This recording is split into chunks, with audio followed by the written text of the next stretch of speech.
There we go. So hello and welcome everyone to the Newtonville Area Council meeting, our January meeting. We have most of our members here. I'm here as president, Martina Jackson, vice president, Carolyn Gabay as secretary, Dana D'Agostino as treasurer. Then we have Nancy Greenberg and Aline Samet is here. We are missing right now one of our members who is on a work emergency. So we are going to, I would like to make the motion. Did you get Dana? What? Yeah, Okay. we have. Sorry? I didn't hear Dana's name. Oh, yeah.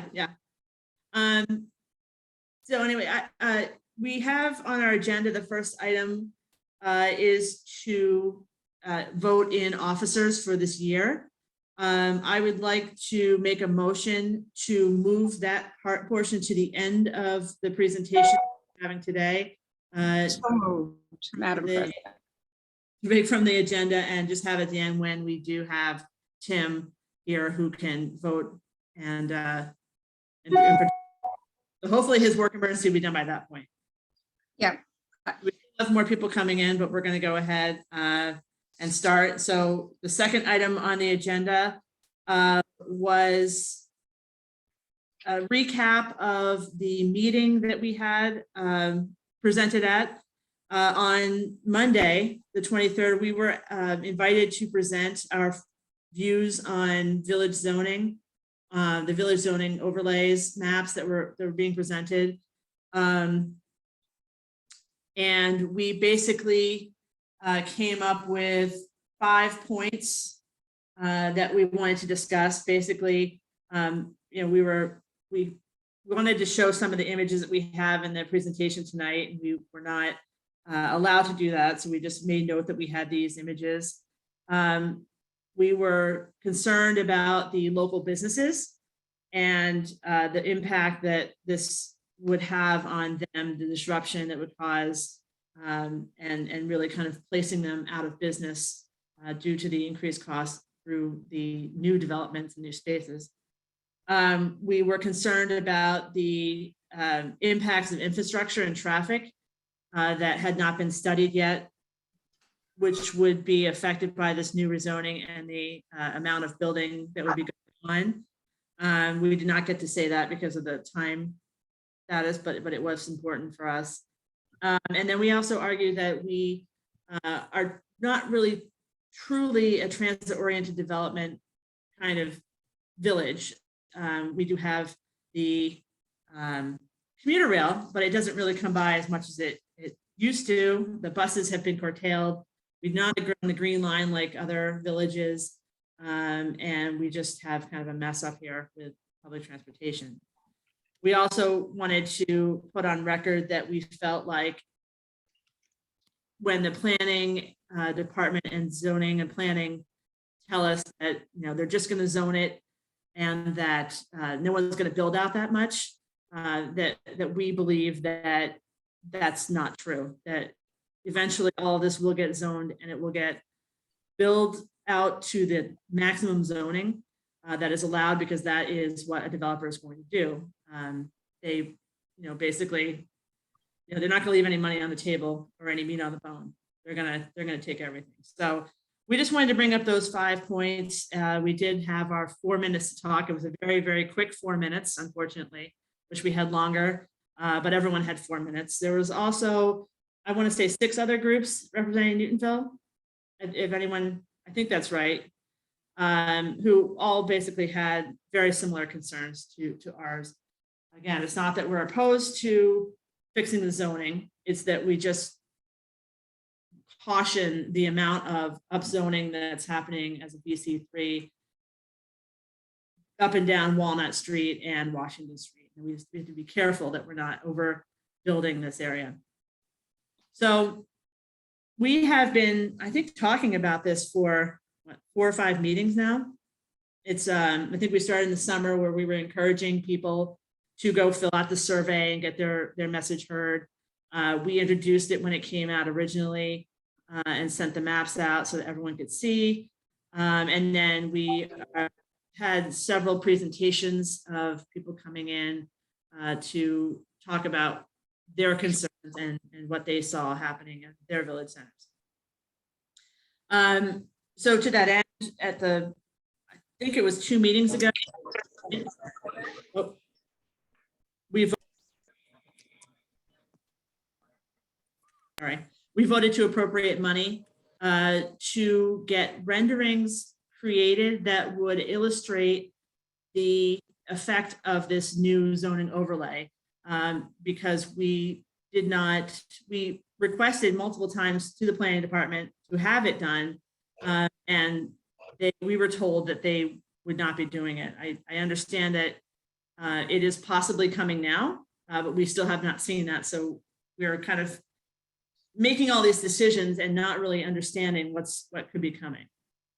So Carolyn, I don't know if you want to add anything before you start the presentation. Anything I missed? Yeah, thank you. I just want to say, by way of prelude, that following on that allocation decision, Dana and I, we and some other people interviewed multiple urban planners to retain for this purpose.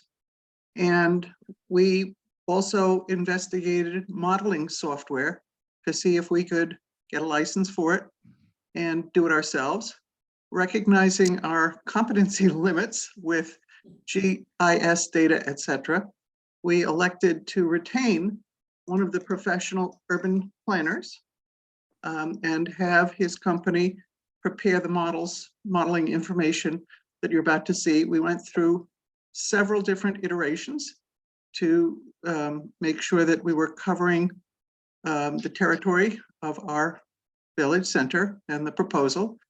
And we got the assistance of people who follow even more closely than we the details as they're evolving of the proposals, and pressure tested this presentation of these modeling images to make sure that they conform to that which has, at least so far, been announced.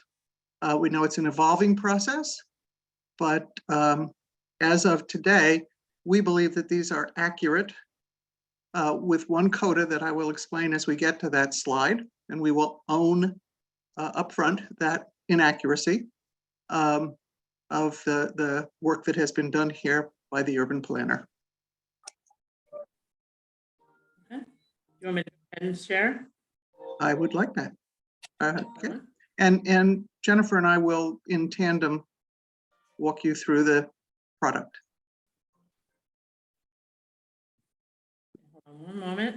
Let's get to the. Okay, so let me find it. Oh, God, what is this? Hold on. Excuse me, Margaret, can you please mute yourself? Thank you. Got it. But then All I right, can't. everyone. Everyone needs to mute except for the speakers. Thank you. Jennifer, do you want Okay, to can do you a see? virtual meeting? Can you Yes, see we can the? see your screen. Yes, ma'am. Okay, hold on one second. There we go. So I just wanted to remind everyone before we go ahead and start the presentation that these zoning, or what the zoning maps actually look like. Sorry, it's kind of hard to do. This is what we have. We're given the draft of what we have now, and everyone has probably seen this next one. Okay. Oops. Which is the map. We'll go back. Yep. You got it? This is the map that we used was distributed by the zoning and planning department, and that we use to do all of our research and renderings. So Carolyn? Yes, and we also used the draft zoning ordinance text. So what you are seeing here in this first slide, as it says in the upper left-hand corner, is the existing, it's a view let me orient you. And Jennifer, you have the cursor at hand. So Yep. this, if it's a little small, but that is the Star Market building. This is Newtonville's Village Center, Oh, yeah. Star Market building. Across the pike from it, you see Trio. Want to highlight Trio for orientation? Trio. No, other direction. Across Oh, the sorry, pike. Trio. Yeah, you're right. I'm sorry. Trio across the pike. Now coming back to the Walnut Street south, I think that is, of the pike, you will see the Masonic building. Can you grab the Masonic? Yep. Yeah. No, one down. Masonic building. Yep. And then as you come down Walnut Street towards the bottom of the screen, you'll see a light blue building on the little to your left. That's the current senior center. And I hope that gives people just enough landmarks to orient to the geography. So what we're looking at here is an overhead view. You can see Walnut Street, Washington Street. You can see the sign, the Lowell Avenue. And as you go around and see a black border, if you want to trace that through, Jennifer, Mhm. that is the demarcation of the area that is being suggested for upzoning. So we have that whole area identified.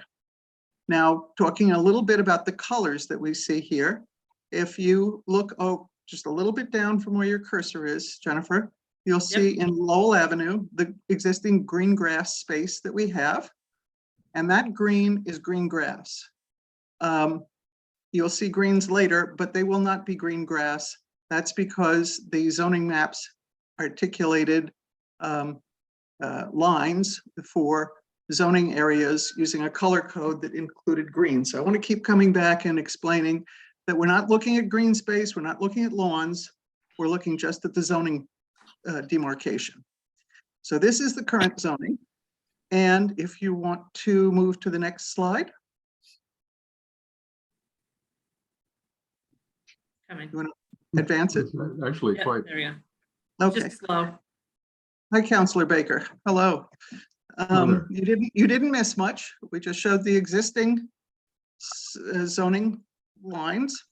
And here is the proposed rezoning with potential build out. Now, here is where I'm going to own an error. The olive green area is the VC1 area. The VC1 area is understated. That is not open area. It would be filled in because the densification would permit, if you look at 69 Highland Avenue, for example, where we see one or two structures, it would be fillable with 4 structures. Somebody needs to mute, please. Everybody needs to mute, please. Stephen Glinner. Yeah, thank you. So what we're looking at here is a potential build out as proposed for upzoning, with the caveat that this is understating what the potential for build out is. For example, if you go to the Washington Street Park side of Walnut Street, you see what appears like courtyards. Those would be allowed to be infilled completely. The only reason we did not infill them further is because the zoning, the modeling software is incapable of contemplating that level of density. The software has been created for urban planners to do massing exercises, and the software refuses to infill those areas to the extent the zoning proposal would infill them. And the same is true across the street in some of the VC3 areas that are depicted in red. We have a very little amount depicted in bright blue, which are the VC2 areas, because we don't have that much VC2 proposed for us. But so just keep bearing in mind that the VC1 areas are universally understated in these diagrams and the images that follow. Did you want to add something to that, Jennifer? No, I mean, I think, again, you're going to see it later with the trees that still exist because it couldn't wipe off those trees. So just need to keep in mind that, we did have Pam Wright was able to look at these, and she was able to confirm that there were more more and more structures that would be filling that spot. So, you know, Mhm. it looks open, but it's not. And I think you explained it properly. Okay, so we can go to the next slide, and what you'll see is a retake of what we just did from the opposite angle. So just for orientation purposes, we see here we're looking in the other direction. So we've got Trio. You want to circle Trio? Yeah. Mhm. We've got Trio. We've got the Star Market over the Mass Pike. We've got Austin Street, the 28 Austin Street building. And if you go across the street, we've got the Masonic building. Oh, sorry. Here we are. And up and down Walnut Street. And if you, Name of the again, meeting? you see the outline of the area proposed for upzoning, running along Court Street, running along Lowell Avenue, running along Foster Street, and in this side of town, running a bit to the right on the behind Lowell Avenue buildings, one of which happens to have been a stop on the Underground Railroad, a residence right over there, but it too is proposed for upzoning. There's a request in the chat, Jennifer, for you to universally mute everybody because people are experiencing some background noise. Yep. Can you mute everybody and then let me and you back in? I've been trying to mute people and they keep on muting themselves. So Well, there you go. eyes of futility at this point. You need to trying. learn. You need to learn from Nancy Pelosi. So Okay. the names are iPhone Bessie, Howard Rose, Stephen Gliner. Please turn off your microphones and mute. Thank Thanks, you. Elaine. Thanks, Elaine. So again, this is the existing view. We did the same thing from the other side. And now, if you carry on to the next slide, this is what it would be upzoned to. Again, the green areas are merely showing zoning of VC1. They are not fully infilled as would be allowable. They are not green grass and they are not trees. So this is what the community's village center would be able to be built up to. Can you go to the next slide unless you wanted to add something, Jennifer? No, I think, covered. Oh, Next thing we had the urban planner professional do was a shadow study. And so what you are seeing here on the left of the yellow line is the existing Newtonville Center. And to the right, you are seeing the upzoned proposal. The time that this picture is imaging is spring and fall equinox when the day is equally long. And this would be 9 a.m. So you can see, for example, the shadow on Walnut Street is de minimis. And with the build out, the shadow increases. Again, to the left of Walnut Street, we are not seeing an appropriate image. It would be fuller and more shady. That is at 9 a.m. in the spring fall equinox. Next slide. We went through the day and now we get to, not surprisingly, noon. Sun is overhead. Shadow is not a problem. Next slide. Spring fall equinox at 4 p.m.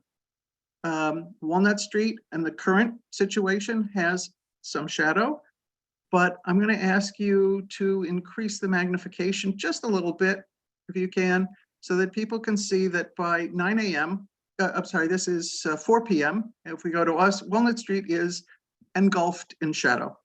4 p.m. at the spring fall equinox. And it's this problematic also along Highland Street, for example, in a VC1 area. Let's go to the next slide. Carrying on through the seasons, we have the summer solstice when the day is longest. Summertime at 9 a.m., we have limited shadow at 9 a.m. in the summer in both images. And if you carry on to the next one, not surprisingly, we find that when the sun is directly overhead at noon, we don't have a shadowing issue. And if we carry on till the next one, at 4 p.m. in the dead of summer, we already have Walnut Street engulfed in shadow. And again, I'm going to reiterate it. The infill on Highland Street, for example, in the VC1 is understated. Now we get to the winter solstice. At 9 a.m., the existing view, we have shadow problems. It's the winter, it's New England. Can you zero in on the potential view in the this 9 a.m. winter solstice picture, Jennifer, by increasing the magnification a little bit? Don't go to the next one, go back. Yeah, just make it bigger. Can you just? I'm trying. Oh, okay. Well, and if you center this view, you will see that Austin Street, Walnut Street, Lowell Avenue, Madison Avenue, much of Washington Park, much of Highland Avenue. I'm sorry, Highland Avenue, not street. Pardon me, somebody corrected me. Those are all already engulfed in shadow. Newtonville Avenue suffers as well. And I'm just concentrating on this side of the pike, as you will see, because, you know, Foster Street and Lowell Avenue and Central Avenue and Court Street have their own shadowing issues, but I was just centering on it because we will come later to greater in-depth study of Walnut Street on the south side of the pike. Noon, still shadowy, but it's noon. The sun is overhead. What could you know, it would be expectable that the shadow would dissipate. Now in the winter solstice, let's go not to 4 p.m., but 3 p.m. And we have shadow problems. It's the winter. If you enlarge the potential build-out view and center it over a little bit, everything you can see there is fully engulfed in shadow. And that is so even in the VC1 areas that are understated, where the infills are not present between Madison Avenue and Washington Park, on Highland Street, where the infill is not present.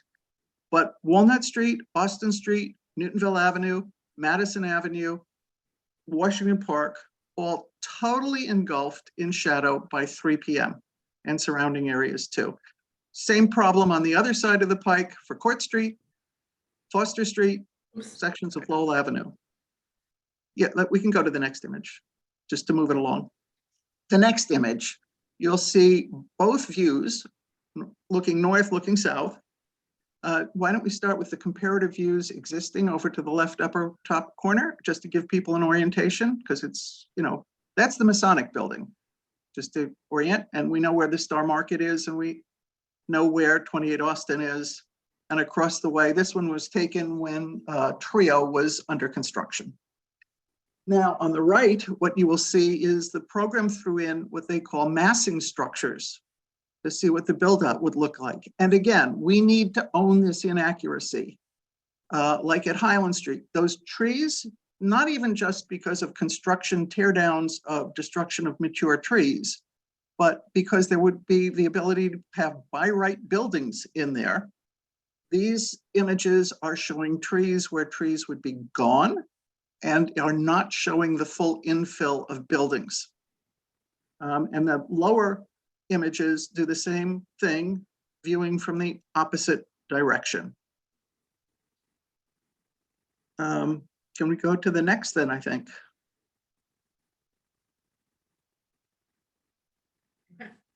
Now, what we've done next is we've taken a look, and now we start concentrating on Walnut Street.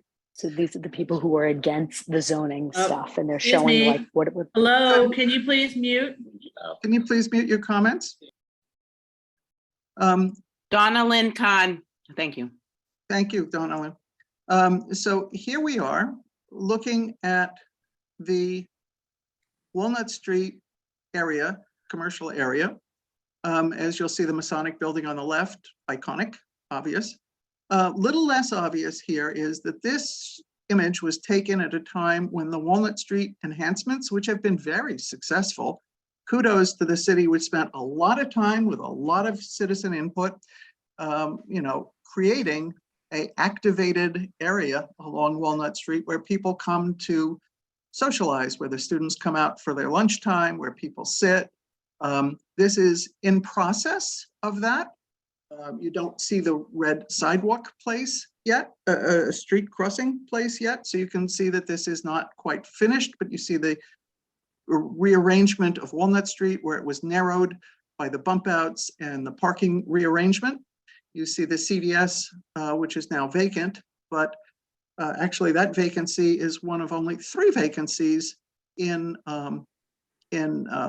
Walnut Street in this section. We have a vibrant business community there where not only are businesses that survived the COVID and survived the construction of Walnut Street, which cut them off from their customers, have new businesses popped up. We have a new restaurant. We have the new, I know it's Tariq's favorite, the Donut Villa. Union Pharmacy just moved in across the street. They know the area well, and they know that it's a vibrant place to be. And we have just got stores working well there. Yeah, I mean, we have a pharmacy, a bakery, clothing and gift store that's been there for a long time, a laundromat, nail salon, hair salon, barber shops, 2 of them, I believe, optician, UPS store, and the post office, the dry cleaner, the tailor, the supermarket, the toy store, and multiple coffee stores, coffee shops for everyone.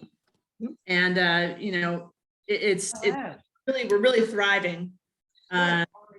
Surprisingly, I thought that when COVID, we would, you know, things would go away, but it really seems to be bouncing back now. Yeah, we are a vibrant village center in good shape, and people are patronizing and maintaining these businesses. Let's go on to the next.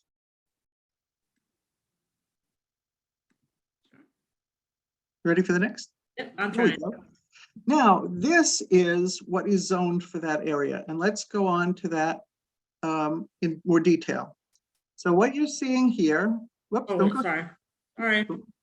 Yeah, I'll move along faster, but that's a bit of a prod. What we're seeing here is the first floor with the requisite amount of transparency of the increased height for the retail. You're seeing this building is taken from Trio. It shows the plane breaking internal setbacks to try to reduce the sense of massing.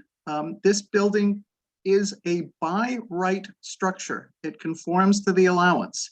It is allowed to be this big without a special permit. It is allowed to be this tall without a special permit.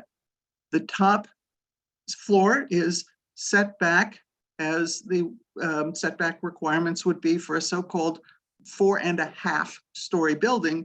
But as you can see, as it juxtaposes to the Masonic building, that so-called half story is a story, and the first floor has grown up by a half story. So for example, if you went into the elevator to go up to the top floor to your apartment, you would not see a button that said 4.5, you would see a button that said 5. So this is a 5-story building by right. And the dimensions of it have been pressure tested against the zoning proposal, and this is permissible by one developer to build together. And of note, at the edge by Masonic, where the empty CVS building is, this is the height of building that the new owners of that building proposed. They came to the Newtonville Area Council in anticipation of seeking a special permit to accomplish this for a portion of this block. They didn't do very well in front of us at that time. The neighbors were quite irate. They were extensively negotiating with Masonic, and I don't know whether the Masons reached an agreement with them. And the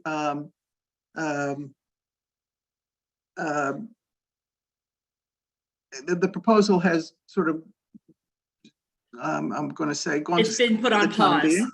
It's It's been put on a pause. Yes, And- as far as I understand, they're in negotiation right now, trying to figure out some things with the Masonic next door neighbors. So regarding and things like that. So that's what I've heard from the lawyer. That's not official. I don't know, but that's kind of what we have been told. Right. Sorry. Right, and so this is what somebody, at least for a piece of this strip, Mhm. wants already to build. So it's not fanciful here. It would be about to this bay. Yeah. So now, let's see if we can move on a little bit more. There's a lot here. This is again an overview. You see in the foreground the Star Market parking lot, which we all love to park in. You see the 28 Austin Street. You see Bramway under construction, just to orient you.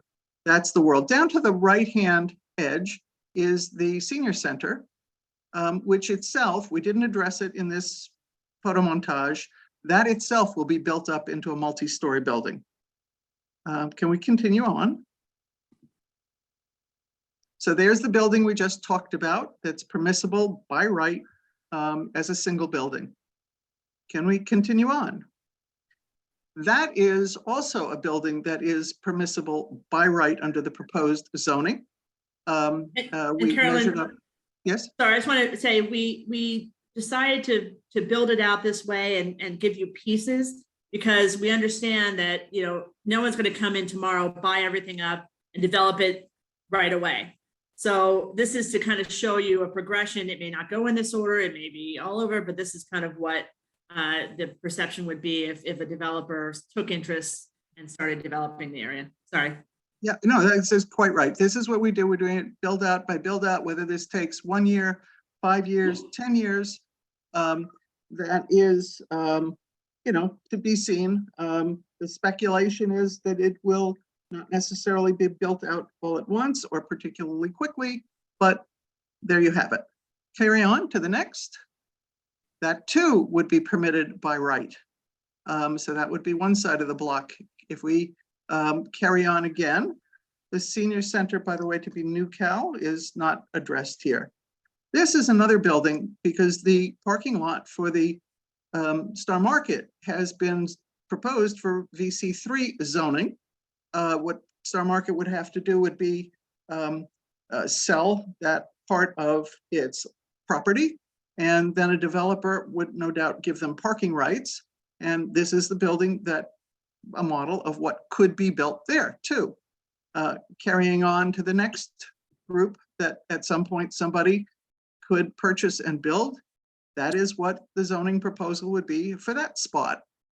And again, let's continue to grow and we'll take the next building that could be placed on Walnut Street.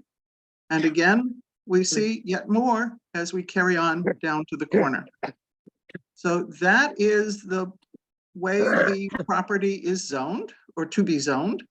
There are a limited number of property owners. So these buildings we have conceptualized here accord pretty much with areas that could be, yes, we did take into account maximum footprint. Thank you, Councilor President Albright. Yes, we did.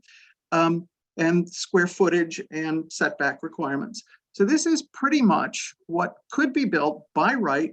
No special permits needed, no mitigation payments paid because no special permits involved. And this is what the vision of Newtonville's Walnut Street could become 1 year, 5 years, 10 years, I don't know. The speculation of how long it would take is speculation, but you know, pure speculation versus real estate speculation, you know which one wins all the time. Can we go to the next image? And this is a view of what we have now, and let's carry on from there. This is a massing image. The program here is not putting in photorealistic buildings. The program here is putting in massing structures, and we begin to address what it looks like in the VC1, 2 areas, the VC1 areas that are behind the street front of Walnut Street itself. The buildings behind have been proposed for upzoning. Again, we need to own an error, and that error is the trees would not exist, and the areas would be subject to much greater infill because, as I said at the beginning, the software program refuses to contemplate that level of density. I think that's the last slide, and I think. Yeah, and I think Jennifer? one thing that you didn't mention that I think we had discussed earlier is that, you know, again, this is all speculation that this stuff can get built. But what we also don't want to happen is to have, a developer come in, start the process here, tear everything down, and then have the financing go through or fall under, or put a pause on it, just like they did down on Dunstan East, where now we have a huge hole in the ground. We've lost there wasn't a lot of business there. We lost some business, we lost the buildings, and now there's just a big, lot of dirt. And I think something like that would really be detrimental to our village center to, come down Walnut Street and have a big, empty lot here. That would be sad. It'd be really sad for us. So And if I, kind of concerned about having someone come in and kind of be able to build all of this at their leisure and really kind of cause some havoc. yeah, and another consideration is, let us assume that indeed this takes 5 years or 7 or whatever to build out as it progresses. That will be unrelenting construction in this area that will be a burden on all of the businesses that are trying to stay in business there, and will be a disruption to the community for that period of time. It's a very inviting proposal for a developer, but for the community, it will be a very disruptive one. Okay. I just want to say thank you. That's the end of this presentation. Thank you, Carolyn and Dana, for really spearheading this. I gave you the mantle of figuring all this out and going with it, and you guys ran with it and did back a really fantastic product. So thank you. Martina, you have a question or comment? Yes, I wanted to make 2 comments. One is that I have spoken to a number of the businesses in the area, and I heard, for example, the bakery and several others, they have been very clear that they could not withstand construction and development. We know, for example, that the Newtonville camera was relocated from the north side of Washington Street and now is in Waltham, and it's not coming back. But these stores are even smaller. And to your point, Jennifer, about the vibrancy of the center, I mean, you have what I think I sent to several of you, a 15-minute village center, which is what Councillor Downs has been advocating, and that is that you can walk to everything, including the laundromat.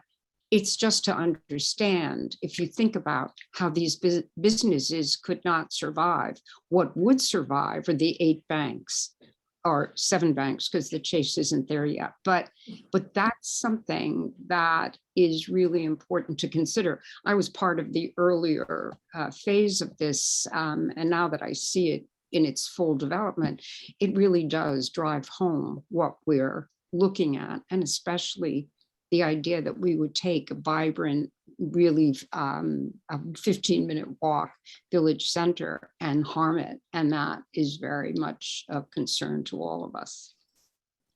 Can I just add, I think I made the point along the way, I may not have. As we built out these buildings, one of the considerations that has been questioned is whether lot assembly would be a challenge. And I went to the assessor's database and looked to see the number of property owners there are, and they're very limited. So basically, when we built out these buildings, I think this image that you're seeing now, yes, this image that you're seeing now, the first building that we inserted involves just 2 property lot owners. The others are essentially 1 owner, building by building. So lot assembly would not be a supreme challenge. And lot assembly is something that developers address all the time. In addition, long-term leases, which are often, when they're considered long-term, 2, 3, 4, maybe 5 years. Long-term leases, I think, from my legal practice experience, are something that you conquer routinely, either by buying out the lease and arranging to help relocate the building as Newtonville camera, which Martina just mentioned is Newtonville camera of Waltham now. That's just part of the development process. You buy out the lease because the economics make that highly feasible. Or you just help the tenant relocate in some other kind of real estate deal, the way Shoe Barn has been relocated when the Dunstan East property was assembled, and they were relocated with, I assume, a very favorable rent arrangement. Is there anyone else on the Newtonville Area Council who'd like to speak before we get to questions from the audience? Okay. We're going to try something new this time because I know this is very contentious. We're trying to limit the amount of response time or questions that are given. Aline, I don't know if you still volunteer to be timekeeper. Maybe known festival. She's Aline? like same budget crisis for many years. More than like. Oh, who's that? Hold on. I apologize for reading. There we go. Aline? Sorry, I couldn't get my unmute. Oh, there we go. Good. I'm happy. You volunteer to be timekeeper? Yeah, You still yeah. want to do Tell me that? tell me what you would like for time. Okay, I would say 2-minute time with a warning and then an extra 30 seconds after that. Is that okay? Okay. So I'm going to give, so my suggestion is like a 5-10 second warning and then give them 30 seconds. I mean, Yeah, give you can them just say the- 2 minutes is up and then. Okay, gotcha. Thank you. So Councilor Lucas, you had your hand up first? Yes, I did. Wow, this is really impressive. And I just want to say thank you to the Newtonville Area Council and all parties involved who were responsible for this presentation. You have provided some much needed transparency to this process. So again, thank you very much. These renderings, as Carolyn said, are not 100% accurate, but they do paint a picture of what the village center will look like. And this is what they will be built if they are going with the by right option. I do have a question for you, Jennifer, or anyone else on the Newtonville Area Council. Will the PowerPoint and will this Zoom recording be on the NAC webpage? We will definitely, we do give out our recordings after to people who request them, and it's something that a lot of people have requested.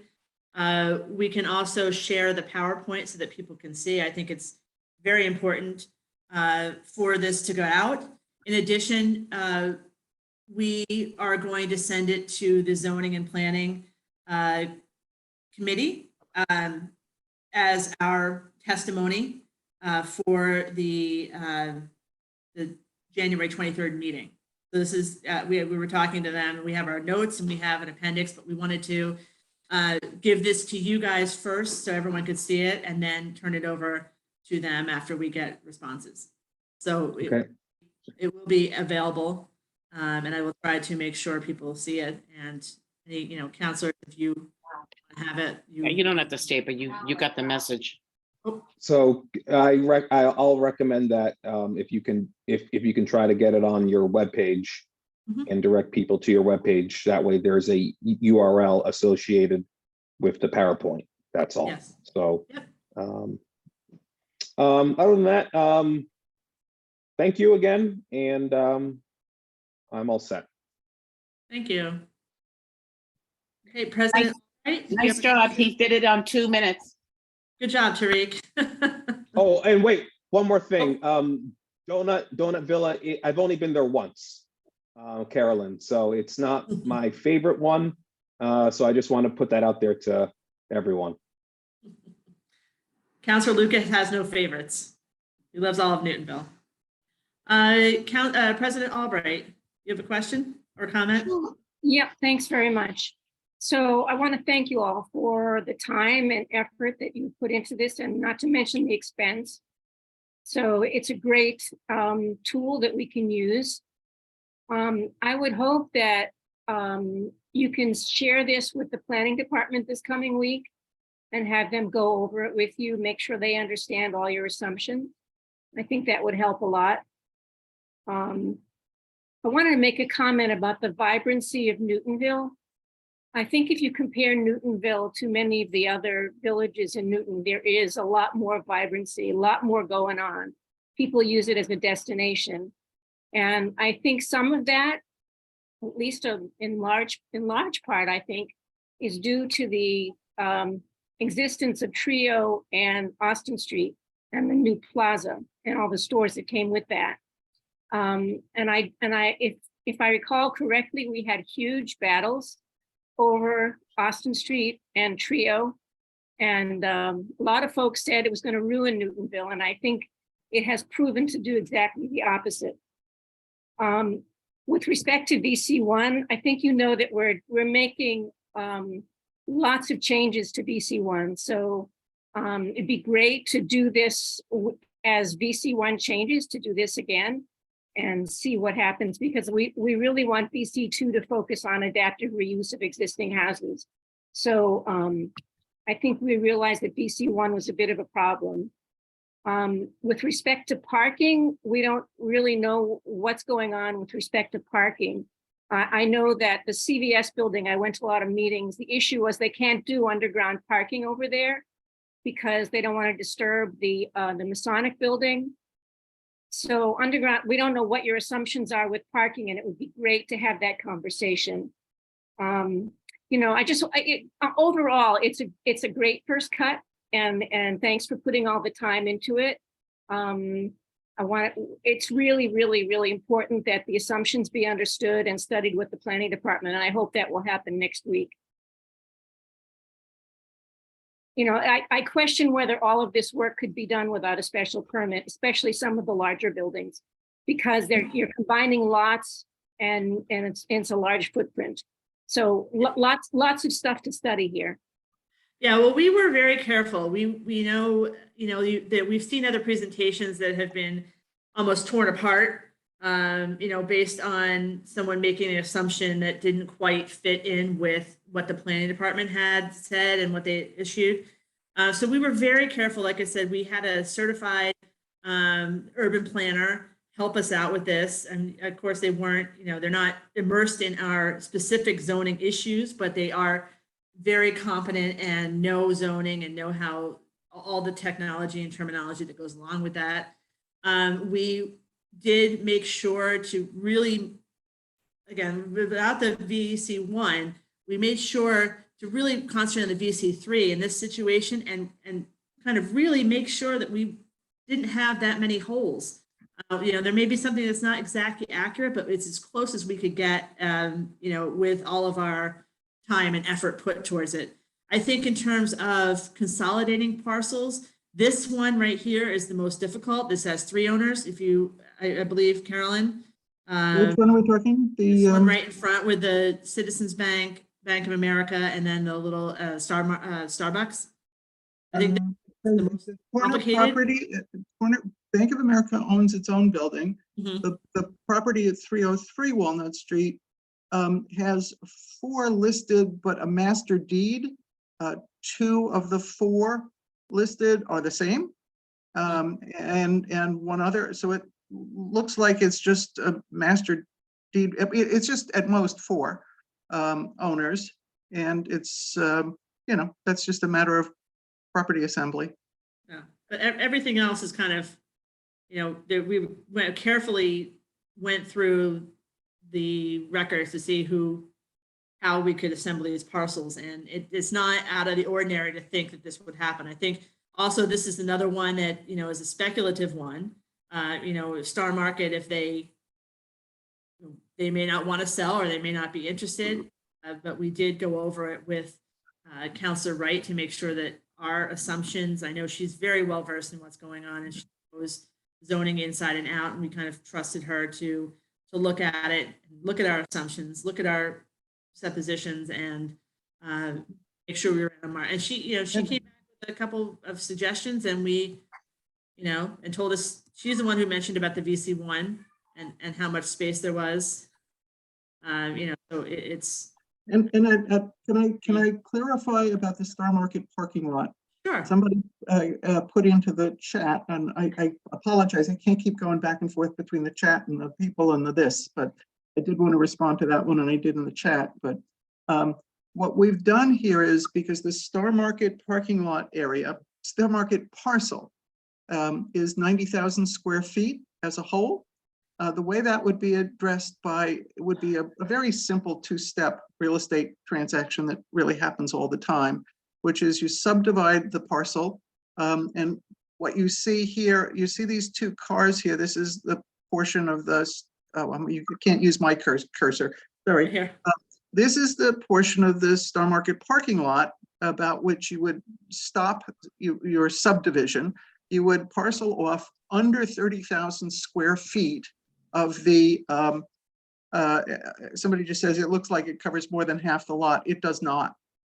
It covers about the area. Whoops, go to the right, go back to the aerial view. One more, I think. One more. I was trying, it's buried behind a whole bunch. There we go. There it is. There it is. So what you're seeing is about 1/3 of the 90,000 square foot lot, which would get subdivided off. That portion would be sold to a developer, because obviously Star Market's in the grocery business. And then the developer would be allowed to proceed by right without needing a 25-foot strip alley in between two buildings. That would be a by right construction once that 1/3 of the 90,000 square foot lot is parceled off in a subdivision. Again, I was a lawyer for only 42 years. Let me tell you, subdividing parcels isn't that hard. And you would, in your deal, you would arrange to have parking rights for your customers. Frankly, a lot of the parking that takes place on the Star Market parking lot isn't their customers anyway. I park there when I go to the bank. But as I suspect we all do, but that would be a compliant by right proposition. So what I'd love to know when you send this all to us and the planning department is, what in particular do you object to? What are your biggest issues here? Is it if the buildings were 2 stories lower, it would be better, or if they were just your issues. This is a picture, but what is it that you would like to see different, and what do you propose as a change? That would be helpful. Very, very well stated. Our proposition at the moment is, because there was 0 3D imaging and the refusal or failure to produce it, and the promise that it would not be produced, although we now understand that in response to community requests for some imaging, there will be some sketch drawings of selected areas by UTIL, hopefully better than the one that was used in the library exhibit.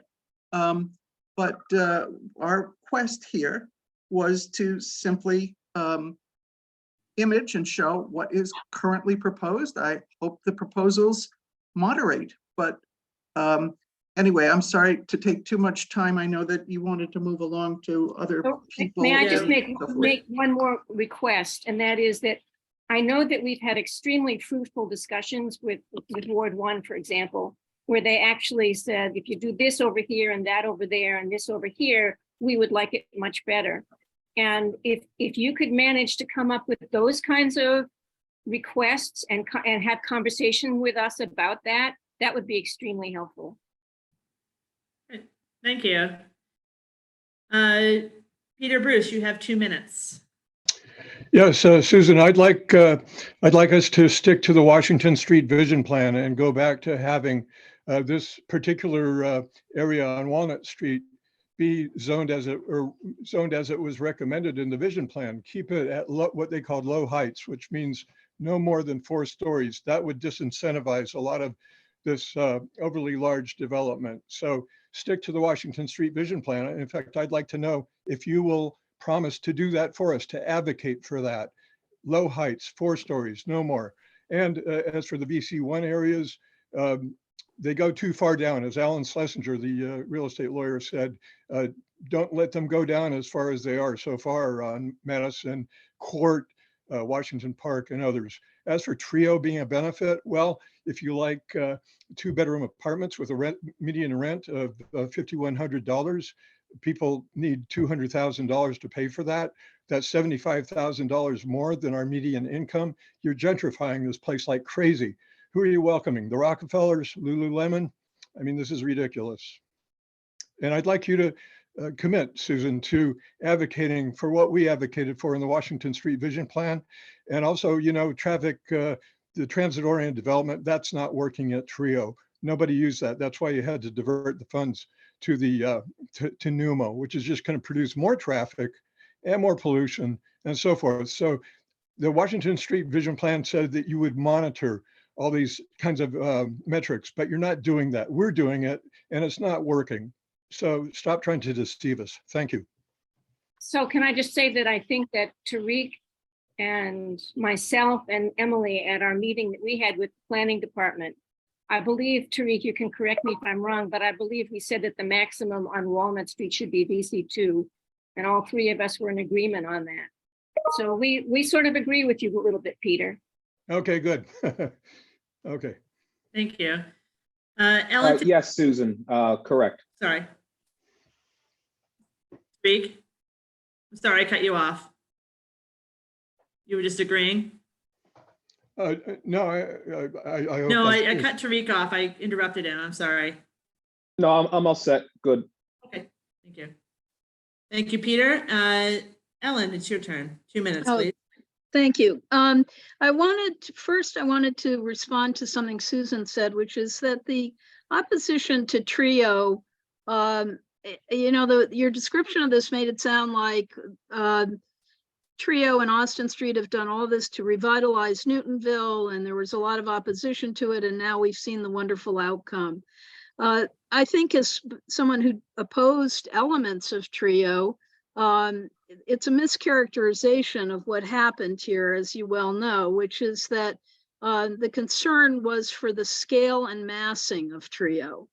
At least the group of neighbors that I was involved with, we met often with you, Susan, you'll recall that the concern was the scale and massing, not the existence of it at all. I think that most people accepted the fact that Robert Korff had bought the property, was going to develop it.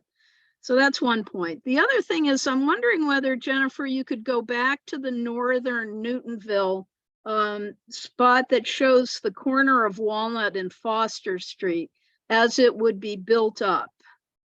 Can you go to that slide? That would be very helpful. We have a lot of slides here. We got to back it up. I know it came sort of in the earlier part of this, but I have a concern about that prior to the shadow studies, I believe. Hold on. We're almost there. Okay, thank you very much. Okay. This is the potential view. Okay, so let me see if I can get oriented here to where we're looking. All right. Here. Okay, so if you could use your cursor, because you're sharing your screen, right behind Trio and show that black line on Foster Street. I don't quite, yes, I don't quite get this projection because first of all, as I pointed out at the meeting the other night, all of these residences are in the Newtonville Local Historic District. None of them can be developed in that manner under the existing zoning ordinance. And I'm looking at this block building on the corner of Walnut and Foster, which is Sally Clark's house. And it is very curious to me that somehow. And we look forward to seeing you again. 30 seconds. Sorry. Have a great rest of your night here in Kelowna, or wherever your travels may take you. Sorry, hold on. You get an extra couple seconds because I can't. I'm just trying to ask a question here. Sure, yeah, no, go ahead. I'm sorry. I didn't mean to. Okay, so the thing is here, behind, this is over here on the north side of Foster Street in the corner of Walnut, across from the big apartment building. Yes, that's Sally Clark's house. That's a Victorian house. And then next to it is another, the former Clark House, I should say. She no longer owns it. And that also is in the Newtonville Historic District, but for some reason, the planning department has jerry-picked this to be VC2. You know, it's got a couple of apartments in it right now. But this is the sort of thing that is, to me, so objectionable Excuse to go me, into these you've been given- residential neighborhoods. you have been given an extra minute. Okay, all right. It's I'll let impossible Jennifer to, it's I'll let Jennifer impossible to defer. have any kind of discussion about this, but thank you for your time. We'll come Thank back you. again. Come back Yeah, again. Ellen, I agree with you. I was just driving down Lowell this morning, taking my daughter back up from hockey, and I happened to notice these are all really beautiful buildings, all of this on this side. And you're right. I don't know why this has been tailored this way. And I know at that meeting that we went to, they explained to you, I believe, that it's in a historic district, so it would never happen. Well, It- theoretically, but if the Yeah. commission composition changed, Yep. that could change too. No, and So- if it's going to be historic, you should keep it historic. It shouldn't even be in this VC2. Correct. That's my position. Sorry. Yeah, thank you. I'm agreeing with you. Kathleen, you have a comment or question for 2 minutes? Yes, I do. First, I'd like to say that I would prefer that there not be a back and forth and that residents just be allowed to say what they want to say without refutation by city councilors or anyone else. I do want to say that it's not exactly accurate about Austin Street. The primary objection to the Austin Street development was the giveaway of public property to someone who's politically connected at a bargain price. That was the primary objective. And there were many people who thought there were better uses of that space than giving it to a property speculator. I look at this and I think, who in Newton, which residents? Certainly not the residents of Ward 2 or any of the other places that are proposed for upzoning. Who asked for this? We didn't ask for this.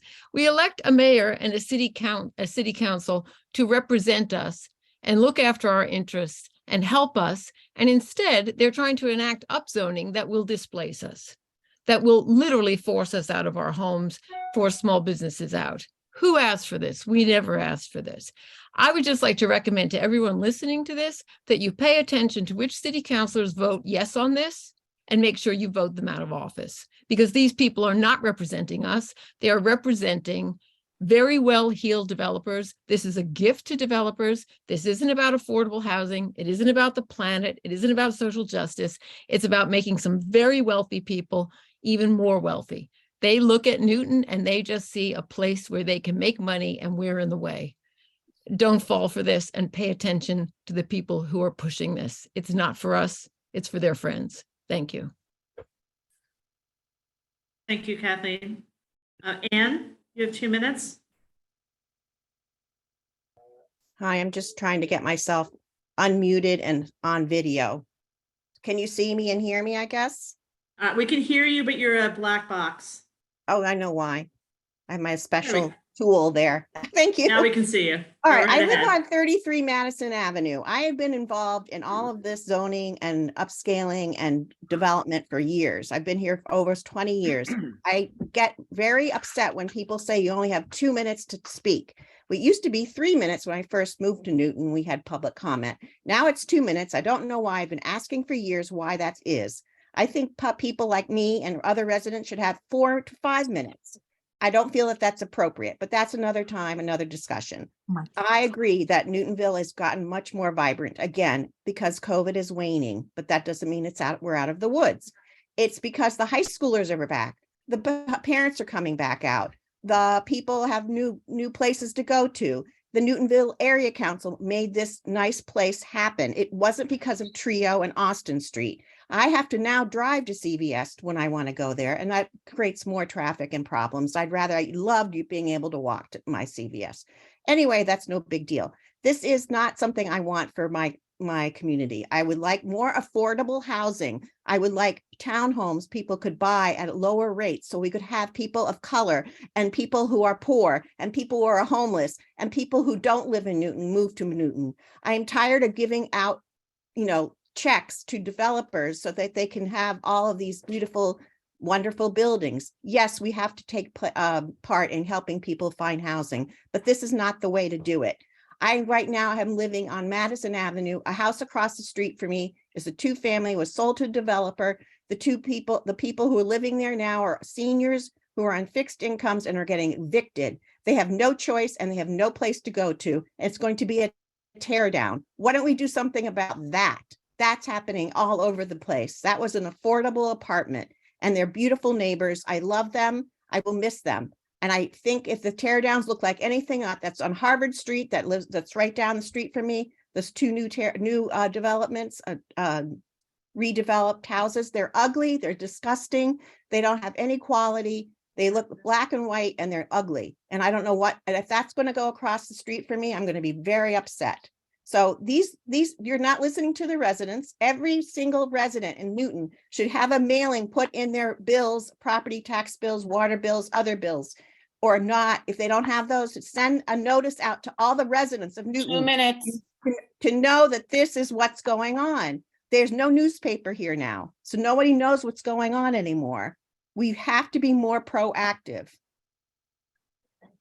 Thank you. And I'm just disgusted. And Thank you, Ann. I've sent you a message in the group. Okay, do we have any other comments or questions about the presentation or what you've seen tonight? I think Pat Irwin had a question. Oh, yeah. Pat, do you have a question? I don't know where Pat is. Can you find Pat? I'm right here. Yeah, no, I don't. Yep. Thank you. I don't. You don't have a question. Okay, No, sorry. thank you. Kathy? Jennifer, would you consider leaving the presentation up so if people have questions, sure. we can go back and I forth? was just trying to find people. No, I know. Thank you. No worries. And there was a question about who was the person who created this presentation for us. Did we explain who that was? Yeah, I'm looking up, Selkirk is the name of the company. Can you put that information in the chat? Thank you. Well, it will go forward when, Okay. yeah. But the company's name is Selkirk. Lisa Monahan, you have a question or comment?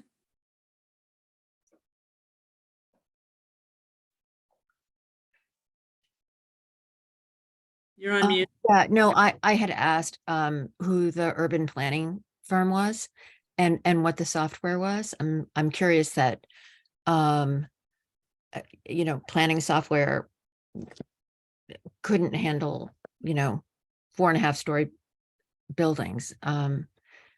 I'd just be curious about that. It wasn't the height, it was the width of the building. It couldn't fill in the space. Is that correct, Carolyn? Yeah, they couldn't do the plot by lot. It's called Modeler, and it's used also with SketchUp. Modeler used with SketchUp and Google Earth Pro and GIS data. And its limitation was filling in as much density per parcel. And we also had a time constraint and an economic constraint. We don't have limitless resources to rerun it. So we decided that we would just spend as much money as we could afford. I think this is a planning department responsibility, not grassroots imaging. Mm-hmm. I was just wondering what. No, I'm just telling you why we did what we did. I'm not trying to be confrontational about it. I'm just saying that's the limitation of. I was also just a comment. The VC1 areas show all of the existing structures being torn down and replaced with almost, a cookie cutter block kind of building. And I think that I would imagine that residents of Newtonville, residents all over the city are really interested in preserving as much of the historic building fabric that we have and promoting additions and adaptive reuse of buildings. I think that the image here is 30 seconds. Misleading in that it shows that it would be, all demoed and replaced. And I don't think that is the way that it would happen. Well, I think our intention was to just say could be done. This is the potential of everything. Not that it was all going to be done, but it could possibly be done. There's nothing to stop it, and once this goes through. I know, but if you're looking for a realistic model of what might happen, that's very, it just will never happen that way. Well, I used to serve on the Newtonville Historic Commission, and we literally had multiple days of tear downs multiple times. It just never stopped. I mean, we were there till like 12 o'clock at night going through. It was all tear down. So I think residents are really interested in preserving, but developers are not.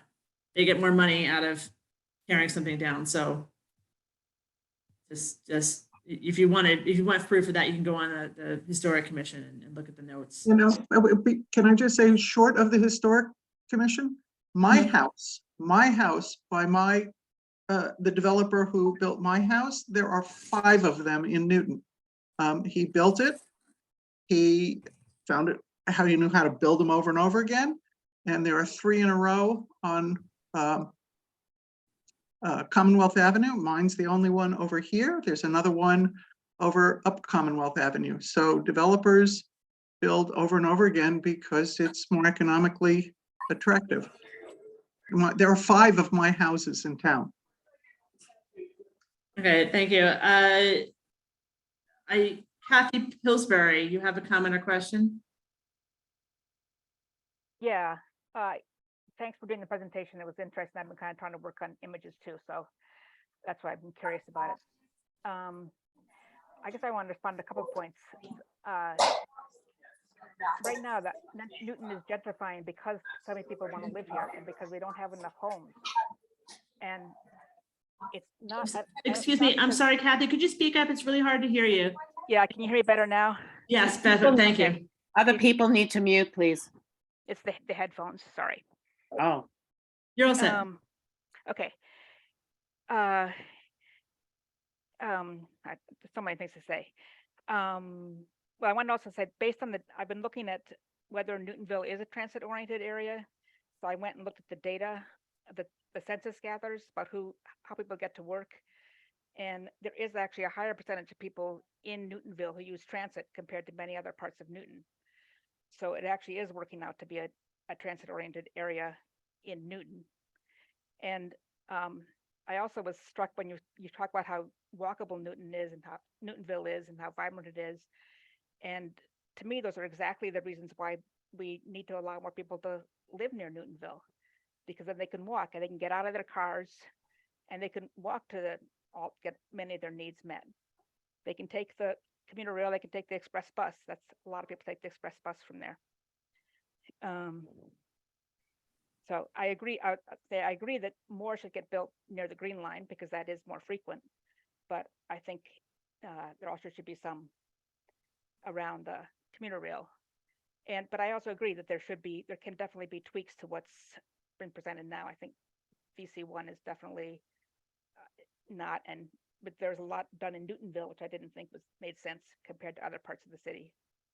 So and also I finally want to say, I heard a number of times people think that like people who are for the zoning process are somehow kind of like a dupe for developers, like all we want to do is support developers, but that's not true at all.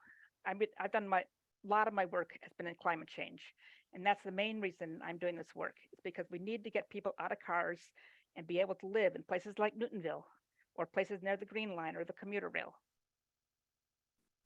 Okay. Thank you. Thank you. Kathleen, you have 2 minutes.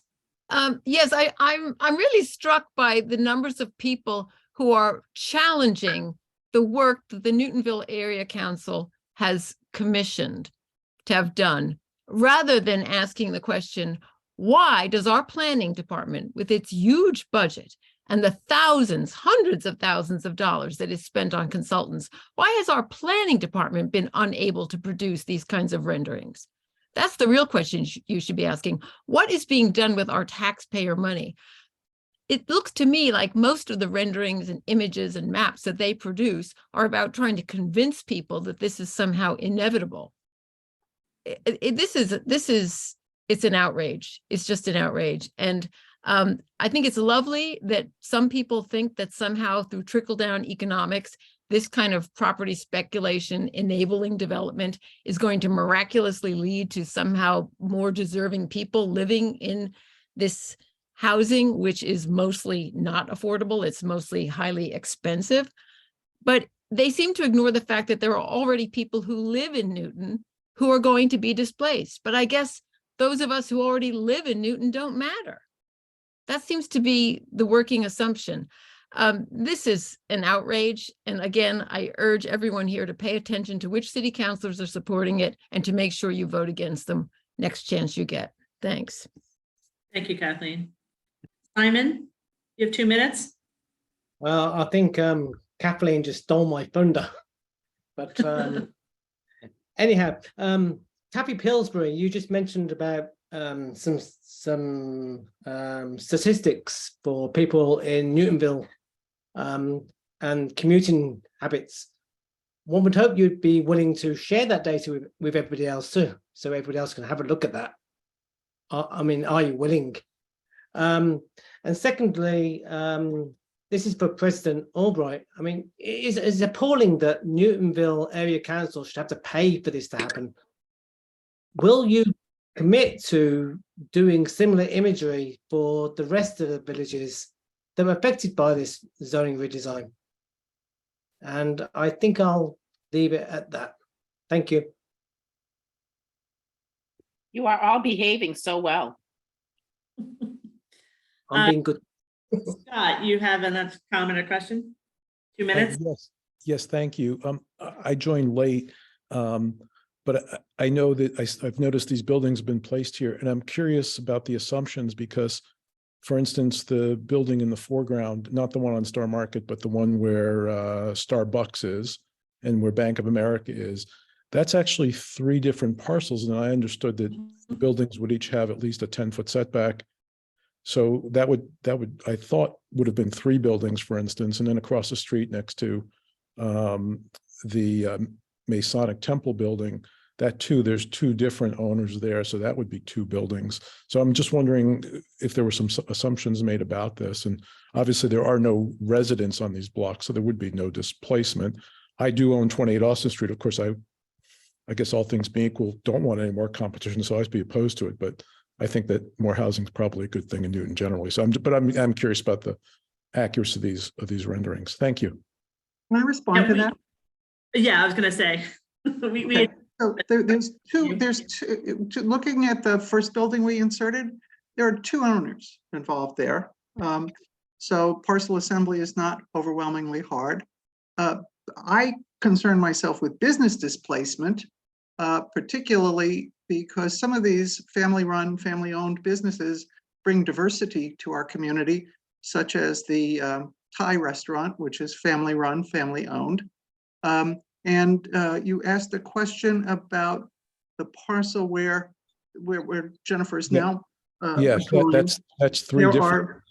Those are 3 different owners. For instance, well, I would just tell you that, the Cohen's property, which is where CVS used to be in Yoga Down Under, they have a proposal that they've already floated to the city council, I believe, which doesn't include the parcel next to it. So that might be that already might be 2 buildings. And then of course we did address that earlier in the meeting, Scott. I think you just missed it. Yeah, so I'm sorry, but you're showing it as 1 building. Right, we're showing what is the potential. We're showing what parcel assembly could be. Right, it could be assembled. It could be assembled by the Cohens, or it could be assembled by somebody the Cohens sell out to. And then having carried that building now for more than a year. Right, and with regard to business displacement, I would say that any owner has to respect the lease obligations they have in those buildings. And what we've seen so far is that there hasn't been very many issues with business displacement. Frankly, it's hard to get retail tenants on the first floors of these buildings. Right, and as we said earlier, I think you missed that the techniques that are frequently used, and I'm sure you're familiar with it, although the parcels you built on did not have that consideration, is you buy out the lease. That's what my clients did during my 40 years of practice. You buy out the lease. But then they would be reimbursed for their business. They would still be displaced, But they as would be- Bill but they would Camera be was. financially compensated, so. I think, That's fine. Martina, you had a response to that from the person you spoke with. Is that correct? Say again, Jennifer. I'm About- saying you have a response with the Great Harvest, their response to redevelopment. Yes, absolutely. Well, as I said, I spoke to several of the businesses as a part of this project, and particularly Great Harvest. The issue is that they would have to close down. They couldn't relocate, as did Newtonville Camera, and probably not be given the option. They would go out of business. And that was true of several of the businesses I spoke to. And I'd like to make the point that Artitude. Is the point to, I'm sorry. is the Excuse point me, to- Scott, she's speaking. Sorry, I just We're asked. respectful for you. Thank Sure, you. thanks.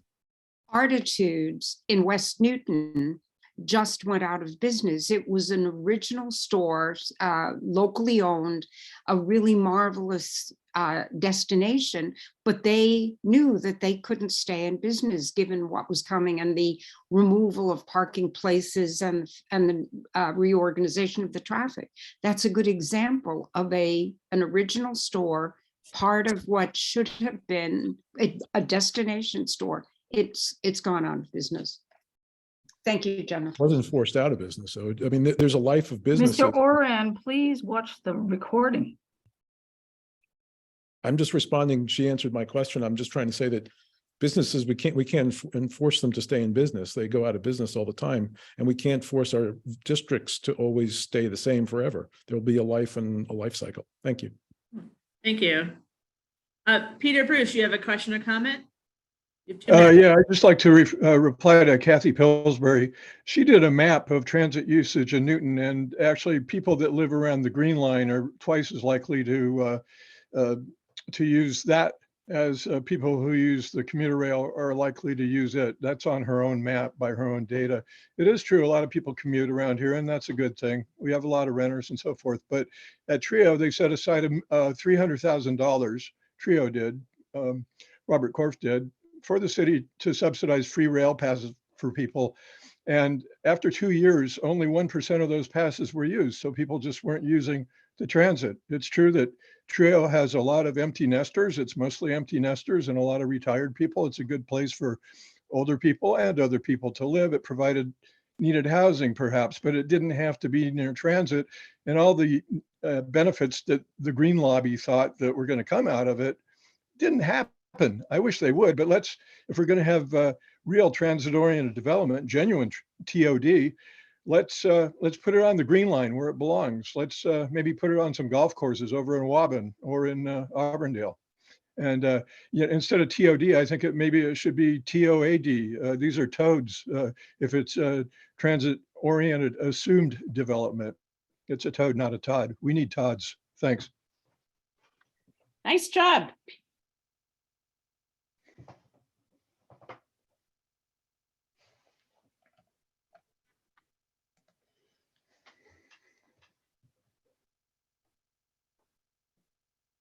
Jennifer, you're on mute. Sorry about that. Ellen, thank you. Yeah, I just want to make a brief point here. I guess this is an occupational hazard that, speaking of things changing over time, Newtonville has been a transit-oriented community since the 19th century, talking about 150 years of history in which this whole community, at least in northern Newtonville, was built around the railroad and then around the streetcar railway lines, and then eventually the buses, the turnpike, etc. So this is not new. The question is, who's going to live here in this transit-oriented community? And I think the points that Kathleen was making about gentrification and that Peter made on what upzoning is doing to rents in the area is extremely important. We're destroying some affordable housing when we tear down some of these older structures, which presumably could be rehabbed and retrofitted to create giant new developments with outsized rents. Finally, the planning department produced all of this whole plan. I think it's 80 pages or so, and never mention in those 80 pages that there's a local historic district in Right. northern Newtonville. It doesn't show on any of the maps. That to me is unconscionable. That, I mean, that is a gross dereliction of duty on their part. And if consultants were hired and the city paid money for that, that is just an incredible oversight. I mean, you know, like I'm a professor, I'd give someone an F for that and tell them to do it over again. Yeah. Peter, please mute while you're waiting.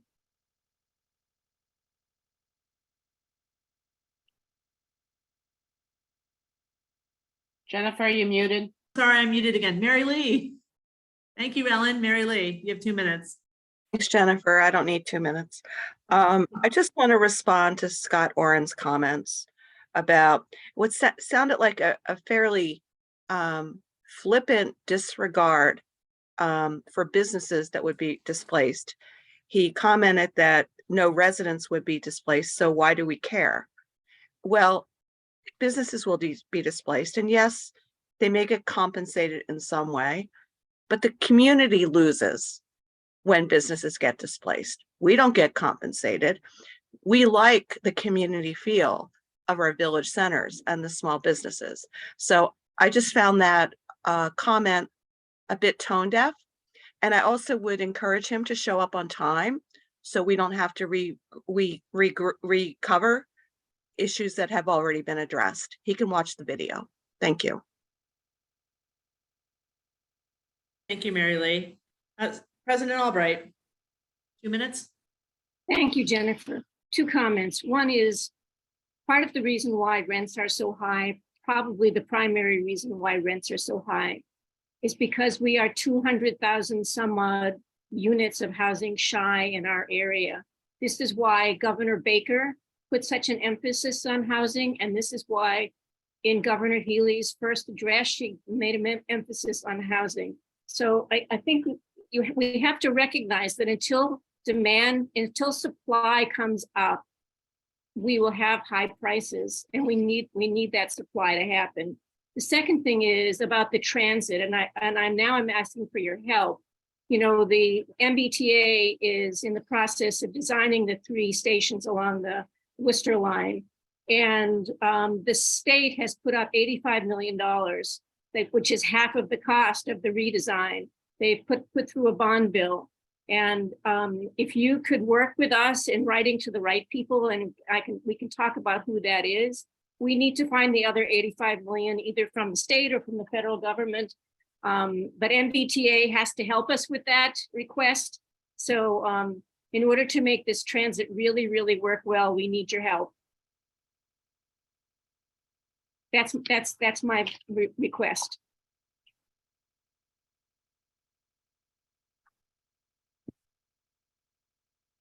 Jennifer, you're muted. Oh, Carolyn, did you have a follow-up? I did, and I'm too stupid to be able to find my electronic hand raise. Somebody will have to give me a tutorial on that. I'm sorry. But it's something you just said, Councillor Albright, reminded me when you were talking about the trickle-down housing effect, that, and pardon the pun, but I don't think anybody studied the infrastructure here or updated the comprehensive plan since 2011, which said that if we had a 15% increase in population from 2011, we could handle that. But beyond that, our city's services would start to suffer. And I'm not sure that we have contemplated and studied and assessed any of the infrastructure issues, including stormwater capacity, or sewer capacity for what's being upzoned here. And if it's all being done by right, yes, there will be the I&I payments, but I have a sneaking suspicion that a lot of this is going to fall on residents who are going to see tax increases to pay for infrastructure issues. We certainly had infrastructure issues when the Walnut Street improvements were done and they were addressed. It seems to me that upzoning like this is going to put a real taxing, pardon the pun, pressure on our infrastructure that we're going to have to pay for. Just a thought. Thank you. Diane, you have a question or comment? Yes, I'm having trouble getting there. Going back to what President Albright said, I question the concept of that we're short housing, therefore rents are high, because when you look at the rents of buildings that other than Trio or Austin Street, some of these newer ones, the rents are much lower throughout Newton. And if you look at what used to be the Caroon building, the rents in there were far lower than the current rents are. And if anything, there was more demand because there was fewer apartments available at that time. So I don't buy this concept that building all these buildings are going to lower rent. They seem to be increasing the rents. Thank you, Diane. We're joined by Councilor Crossley. You have a question or comment? You have 2 minutes. Oh, you disappeared. Oh, there you are. I'm trying to find my electronics on my phone. Am I there? Yes, you are. We can see you. All right, thank you. Just a couple things. I'll be pointed. There's so much to talk about here. And I'll first say, I really appreciate that Newtonville is trying to understand where we're going with the zoning and the effort you've put into it. We may be moving more slowly on illustrations than you are, but that's because we don't have the product yet that we want to illustrate. We are committed to having these illustrations. I understand from UTL and staff by February 13th, when we will begin to show what revisions to the draft ordinance can look like. And then we're going to have the revisions in March to the text and the maps. So it's a process. And I appreciate that folks really want to see what this could look like, but please be patient. It's a complex puzzle. Infrastructure. Folks always worry about infrastructure and whether or not our city can provide services. And then people mention water and sewer. That happens to be my wheelhouse. And I had a lot to do with the strategic plan that is in its 9th year, going on 10, of implementation since 2011, FY 2012, fully funded. And, I can tell you that our sewer system and our stormwater system can handle the capacity of the development we're proposing with village centers is about 2% of our land area. That's not going to be a problem. Do we always have to watch it? Yes, we do. But we are increasing the capacity in our system by rehabilitating it steadily and aggressively. So that to me is not an issue. Transportation is an issue. And I think Councilor Albright, President Albright has addressed this. This is going to require an intense, continuous and persistent effort on the part of the mayor and the council, and we're all on it. We all agree with you. These stations have simply got to be made accessible, and the transit opportunities have to be made continuous and more regular. it's essential to the health of our community and to the health of the entire commuter line, as a matter of fact, which is the argument. So we have an administration and state government right now who's going to be listening to us. That's a good thing. The $85 million that our state legislature did put into a bond bill has got to be approved as cash. It in order to, and that's where the persistence and the pressure has to be put, because our federal government, who could give the balance of it to us, it sees that, and we're competing with other communities for other important transportation projects. So all of these things are going on simultaneously. The housing crisis is real. Supply shortages are real. The supply and demand formula of economics. We're past 2.5 minutes. We're past 2.5 minutes, which is what we extended to. I'm gonna let Jennifer decide, because I'm not the boss. If you can just wrap it up. Yeah, okay. I didn't realize there was a time limit, but thank you for all of this. And I hope you'll be patient and listen. We really are wanting to work with you and make this something that all of us can be proud of as a way of investing in our city's future. Thank you. Thank you. Anne, you have another comment or question? Yeah, my question is, how can we get a referendum going to ask the residents of Newton if this is what we want? Because that is the main question. Yes, we have a vision plan. We have a commitment to more housing. I agree with that. But is this the real way that the residents of Newton want it to be done? I think we need more input. As I said before, we are not getting to all the people in this city. The other question I have is, can the planning department exempt the historic village areas from being on this plan? That should be an easy thing to do. I don't understand why they can't just white it out. That's just something that should be automatic, a given. The other thing is, what is the, can one of the counselors or someone explain how is the MBTA housing plan working with or not with this particular zoning change plan? And why aren't we just going with the MBTA program and using that as our plan for changing our zoning? Can someone answer that question? Thank you. I don't know which counselor wants to take that. Do you want me to help with that? She asked a counselor, so I don't know which someone who is versed, who knows about it and has the facts. So this is I can do that. Okay, go ahead.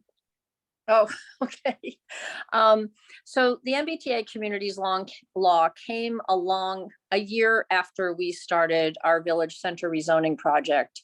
To be clear, we started our village center rezoning project for the sake of our villages, which, by the way, require more feet on the street in order to stabilize our local economies, which are withering across the city.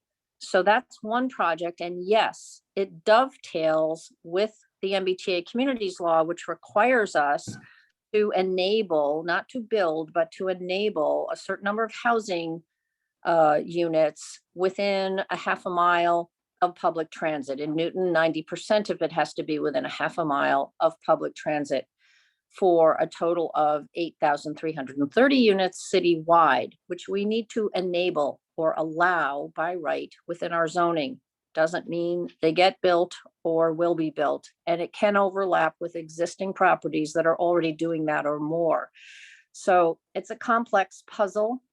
We will not satisfy the MBTA communities law entirely by the zoning we're proposing in our village centers, because it is not dense enough to completely satisfy MBTA communities. For example, Newtonville and other villages which are proximate to public transit would have to be more densely developed than what we're proposing in order to by themselves satisfy MBTA communities. So we're going to have to look along other corridors along where other transit stops are that are not in village centers, like in Chestnut Hill and near the Woodland T stop, for example, which are questions that some of you have asked. We're going there next because we're doing it simultaneously from now forward, solving the MBTA communities puzzle, but doing for our villages what we believe is the right mix of uses, enabling the right mix of uses to keep them healthy and strong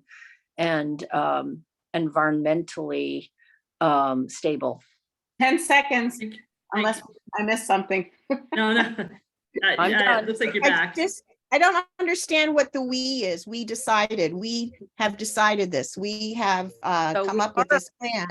But we are- there's no we in this because it's the counselors and it is an economic issue, yes, but it's a housing issue.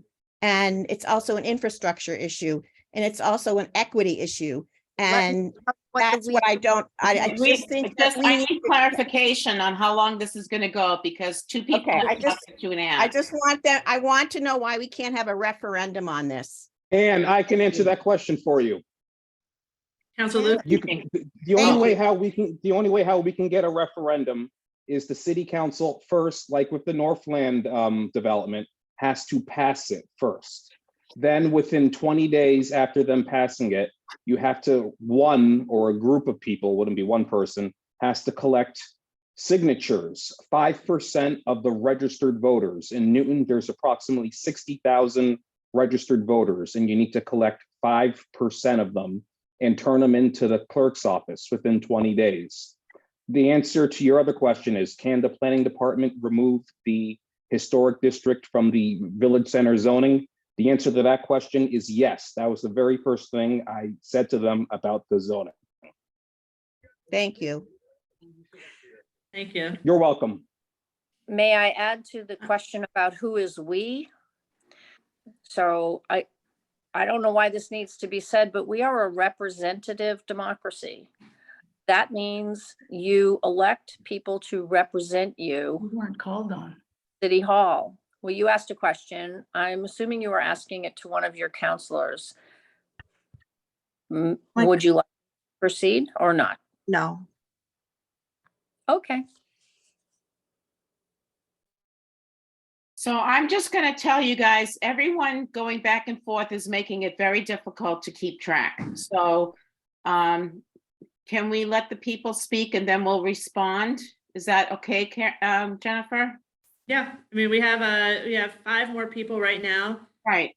So I'm just telling everyone that going back and forth, I'm going to lose I can't keep track. I know. It's hard when we ask. It is hard. And we're just doing our best. That's all. Yeah, we're trying not to make this run until 12 o'clock tonight. That's all. Thank you, Jennifer. No problem. Martina, you have a comment or question? I wanted to mention that the MBTA Communities Act does not make any allowances for commercial. It doesn't provide for that, and everything is by right. And I think we ought to understand that that's the case. So that is problematic. The other thing that I wanted to mention, as Councillor Crosley well knows, the $85 million has been earmarked as a possibility for bonding in the legislature, but it has not yet been bonded. There's a lot of expectation that that will happen in the new administration, but by no means is that fait accompli. I just wanted to point that out. Thank you, Martina. Mary Lee?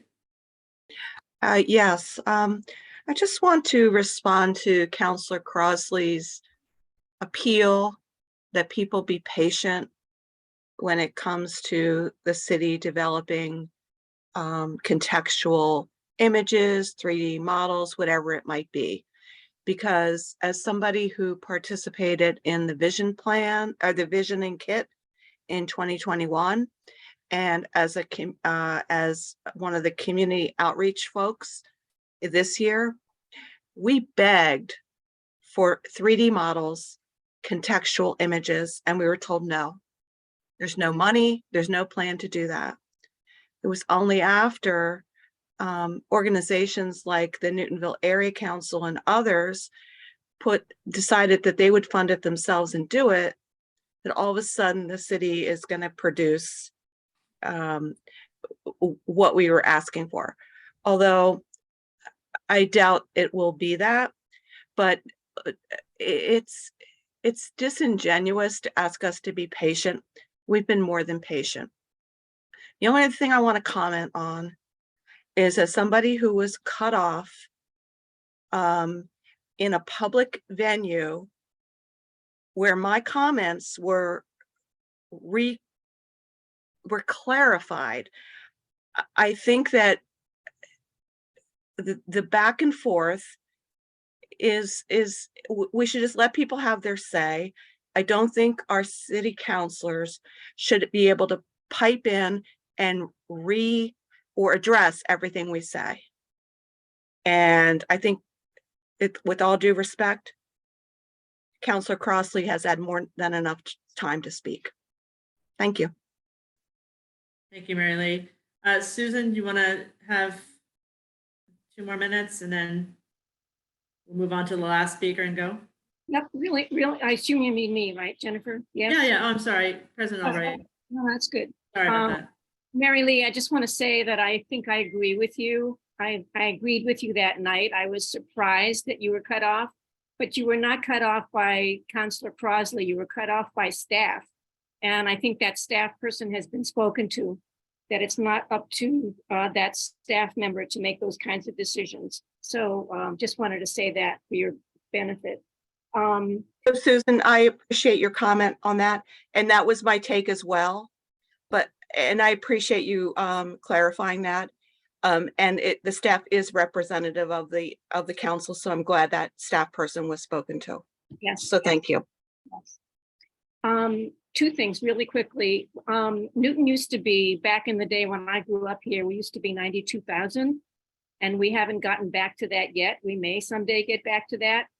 But the infrastructure and with the water sewer work and stormwater work that Councilor Crossley mentioned, we should be able to handle this infrastructure.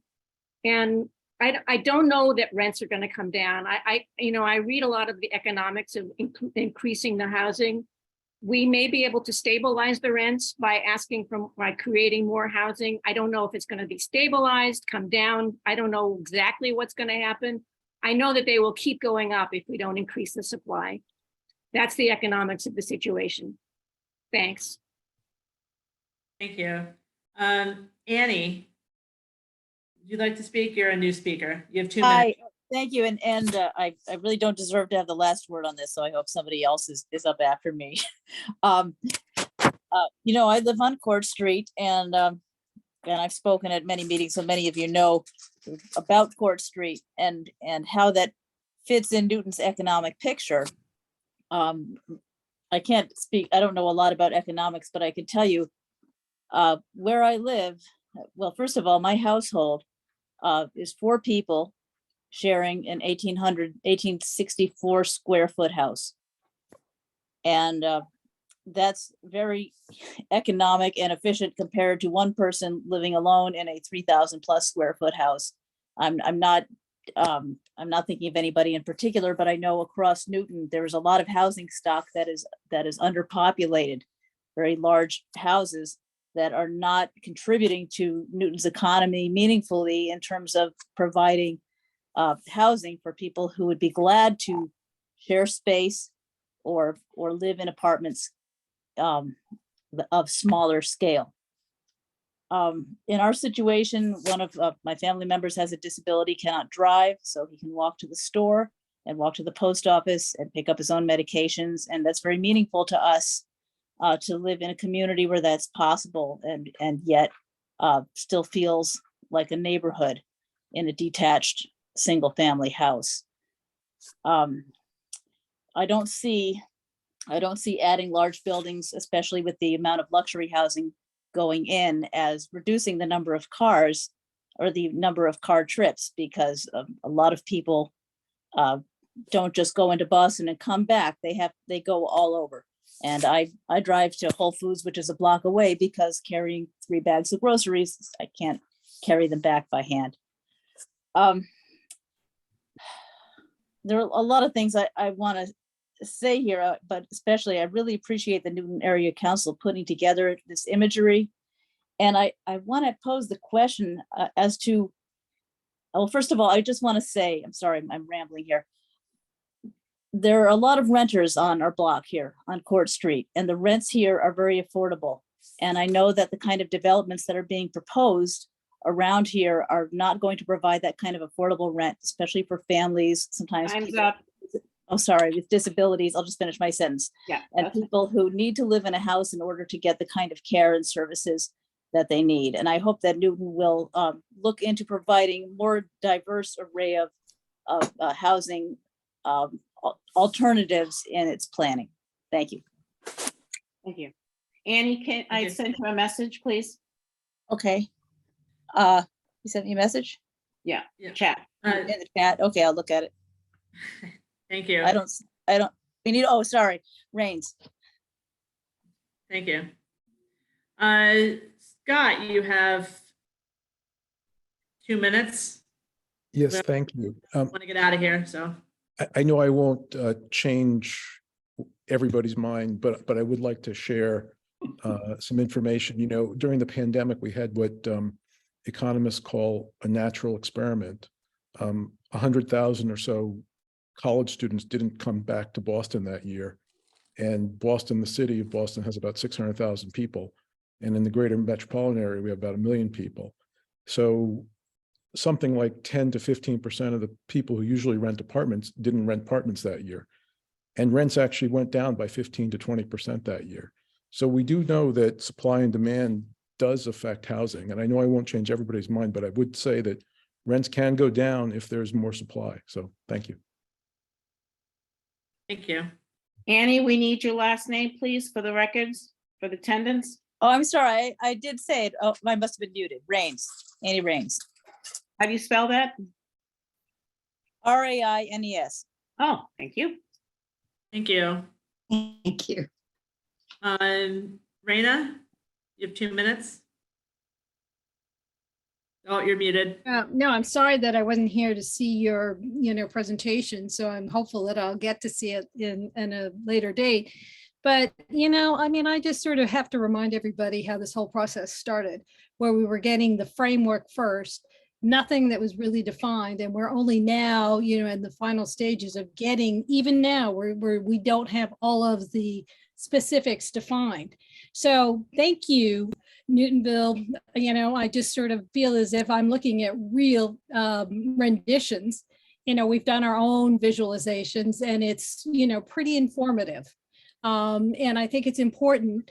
And only now are we getting the planning department suggesting that they will provide some 3D visualizations. Why wasn't that presented 6 months ago? Or, even in the beginnings of this process? I'm just, okay, this is the way it works. But, we all spoke at the last zoning and planning committee. And, I feel as if we really need to, engage the residents in a meaningful way. We should have started with the residents and we should have started with the area councils. We need to make sure that we have the residents behind the zoning. I don't think I don't want this to be top down. I want it to be ground up. And then I also believe that we need to listen to the residents. We're the most vested party. We know our villages and we know our community best. So our opinions need to be valued and respected. Thank you. Thank you. We're going to round it out with the 2 area council members who have their hands up, and then we're going to close comments and questions so we can move on. Thank you. Aline. Why don't you let Caroline go first? Oh, Carolyn. Thank you. I'm so glad I'm smart enough finally with the help of somebody back channel to find the raise hand. I wanted to respond to the comment that was made about how businesses are withering. Newtonville's Village Center is not withering.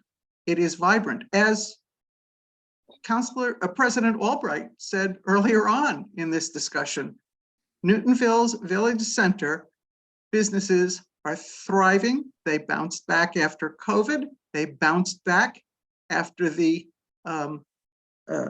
upset of the areas of the Walnut Street enhancements that put them under stress. We have new businesses coming in. We have businesses expanding. We don't have empty storefronts. We have mom-and-pop businesses that will not be able to afford higher rents and will be displaced and thereby destroyed. And with regard to the comment about being patient, I think it's been said before, just now by Raina quite eloquently, and by the speaker before that, that, you know, we've been at this for years now. We've been pretty patient. And again, only after public clamoring and grassroots efforts do we finally get the images that the planning department should have created before they started drawing lines around our homes and our businesses.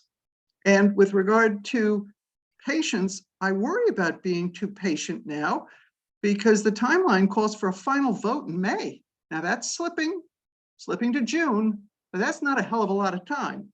So how patient are we supposed to be before it's all said and done, over with, signed, sealed, and delivered? And finally, the Newtonville Area Council represents our area. Our area is taking hit after hit and a pounding after a pounding, as is no nontum, with development and concentration on area. There are over 100 parcels in our area that have been scheduled for upzoning, not just in the historic district, which I agree should not be part of this, but we're being pounded here. And it's too much, and I don't feel that patient anymore. Thank you. Thank you, Carolyn. And Elaine, you want to wrap it up? Yes, let me set my timer. Hold on. What? I'm not gonna take long. First of all, again, this is so impressive. And again, I'm speaking on behalf of my personal citizen rights here, not as NAC. I'm just blown away terribly by the politics in this town since I have moved back. I was raised here. I left to raise my family because I could not afford it. Came back. I live here now. And I'm very grateful that my parents left me a home because I could not have done this otherwise. Bottom line is, when we talk about affordable, I don't know what that means. I say this story all the time because it breaks my heart. I have a very close friend who lives in Newton. She is a teacher's aide in Newton, works her tail off for your most disabled students. She does not get much money. She cannot afford to live in this town. She is on her way out because the affordable rents in the affordable buildings are not affordable for her. So I don't understand what affordable means. I really, really don't. That's number one. Number two, people have been asking about the special permits. I don't think that we've addressed it. I'd like to see if anyone has any responses about what happens when there are special permits. Still happening on top of what has been approved in the special zone, in the zoning. And then number three, Ann Duval, I appreciate so much of what you've said. I appreciate so much of what so many people have said. I am so dismayed with this town, this city.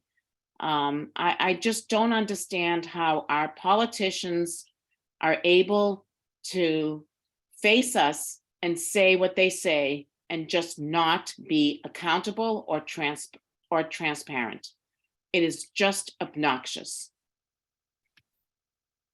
Done. Thank you, Elaine. Thank you for rounding it up. Again, like I said, I really appreciate all the effort that went into this exercise of realizing the vision of what has been proposed. And again, I want to send a special thank you out to Carolyn and Dana, who really took the reins and got the urban planner and really tried to make that the most accurate presentation of the zoning reform that they could. So thank you to both of you for taking that lead. Carolyn, do we have Mark? Mark wanted to come on to give a very quick presentation of kind of what he did last time, but he has revisions, so he wanted to show those to us. Is he on a 2-minute timer? No, he's not. Well, thank you very much. And we should be all so appreciative to the work that was presented. It showed from an architectural and spatial perspective that the public can see what the current proposal density can affect and what can be built out. And developers seem to have a way to do that. What I have taken is a more literal pedestrian view of what build out would be. So I'll start with our town here on Walnut Street to give more of a ground view of what the build out could be like. And I'll commence. And I think after that, if we have a few minutes, we'll just take a quick look, because there are other communities in our city that are similarly affected. So let's just take a look. Share screen. Let me just go back one image. Well, we know Walnut Street. So here's Walnut Street as is. And Not there's sharing. something We can't see can't see anything. anything. Oh, okay. Let's make sure we're sharing. There you go. Terrific. Okay. So here we are at Walnut Street. Now, there's something really unique and special about New England, and there's a reason why our village centers are called village centers. And I think that's something really core and key we need to recognize and try to maintain, restore, and respect. And the proposal currently, we've been finding both on the metrics and on the presentation we just seen, is out of scale to our New England community. So the proposal is for 4.5 stories. And that would just be one side. And then if we develop the other side,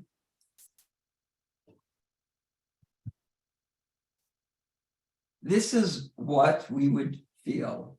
Now, there's been a lot of discussion to dispel whether, oh, they're not going to build the whole building.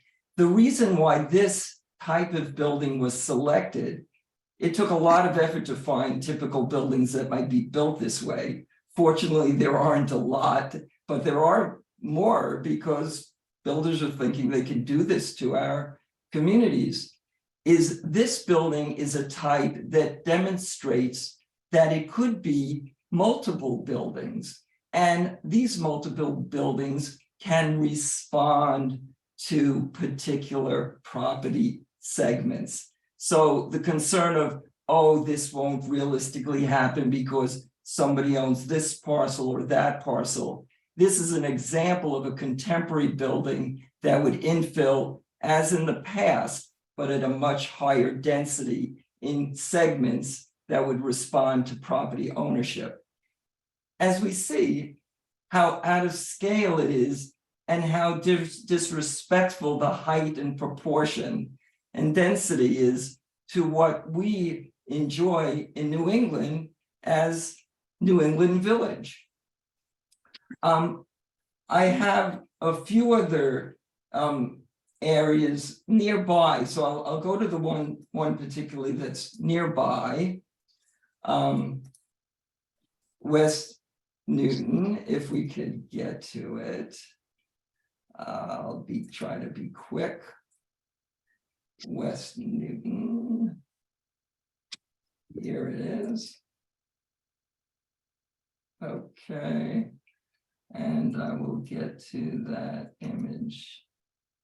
If we could move this up, we're close. Here we are. Okay, West Newton, we took a look at Elm Street. And on Elm Street, we have VC zone right here. So we'll just take a quick look.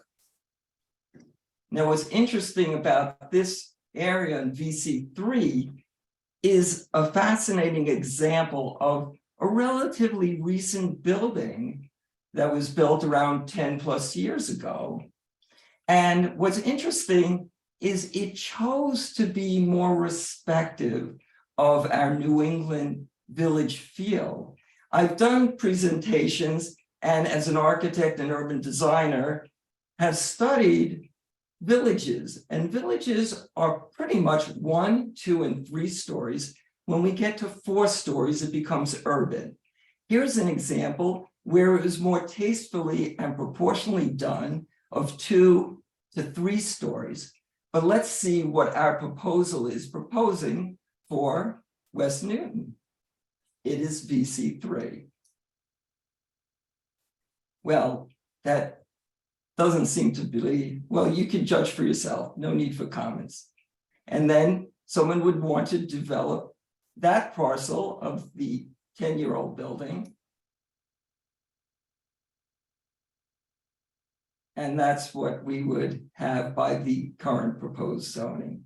I think we have to judge for ourselves, what do we really want? Do we want that? Or do we want this? So the choice is ours. So from our studies and examination of villages throughout New England and nationally, that 1, 2, and 3 stories, 3 stories is village, 4 stories is urban. And with urban, you get all the complexities of urban and high density living. We could be wiser and respond to some examples that we see that are more appropriately done. I think this is so important. It affects so many of our communities. I would think it'd be helpful. I will just go quickly through some of the other districts. It'll just take a couple of minutes. So you just get a feel that this impact is not just Newtonville or West Newton, but all our village districts, and that will just take a moment. We just go to the beginning. And we'll just run through it quickly. Newton Center. We're looking at Langley Road near the church. You will recognize it as a VC3. So we have a very nice church that has been renovated.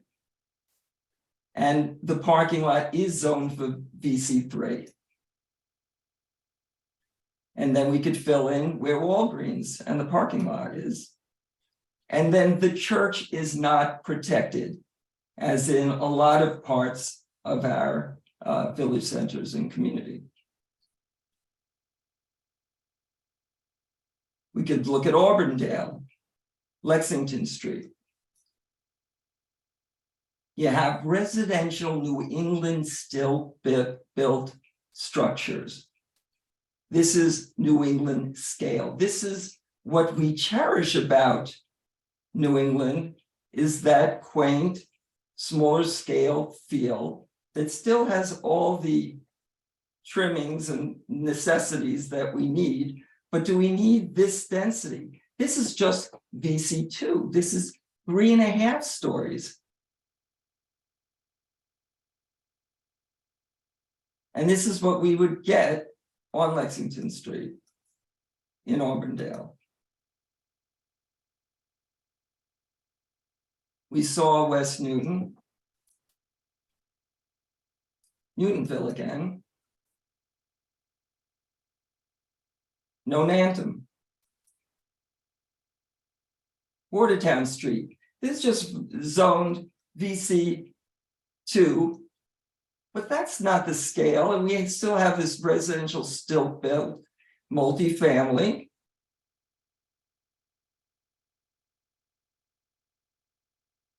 But that's not necessary. We don't need to rezone that. Further down Watertown Street, no Nantum. Again, you have residential scale structures. Is that necessary? 1, 2, 3 stories is village centers. That's appropriate. Newton Highlands. Now, Newton Highlands is unique because it does have certain areas that have a plaza in front, a little bit more breathing room, but though the street is narrow. So do we zone that VC3? Do we encourage 4-story plus structures, 4.5? Even 3 stories seems dense enough if we look at it objectively. There it is, that's plenty dense because it is a narrow street. The proportions are appropriate and at its max. But this is what we get with VC3. And it's 4.5 story. We'll take a look at the other end of the street. Again, VC3, this is 2- and 3-story village center feel. But this is what's being proposed, 4.5 story. That's just one side. Let's fill it in. And it's not filled in even further down the block. Waubun.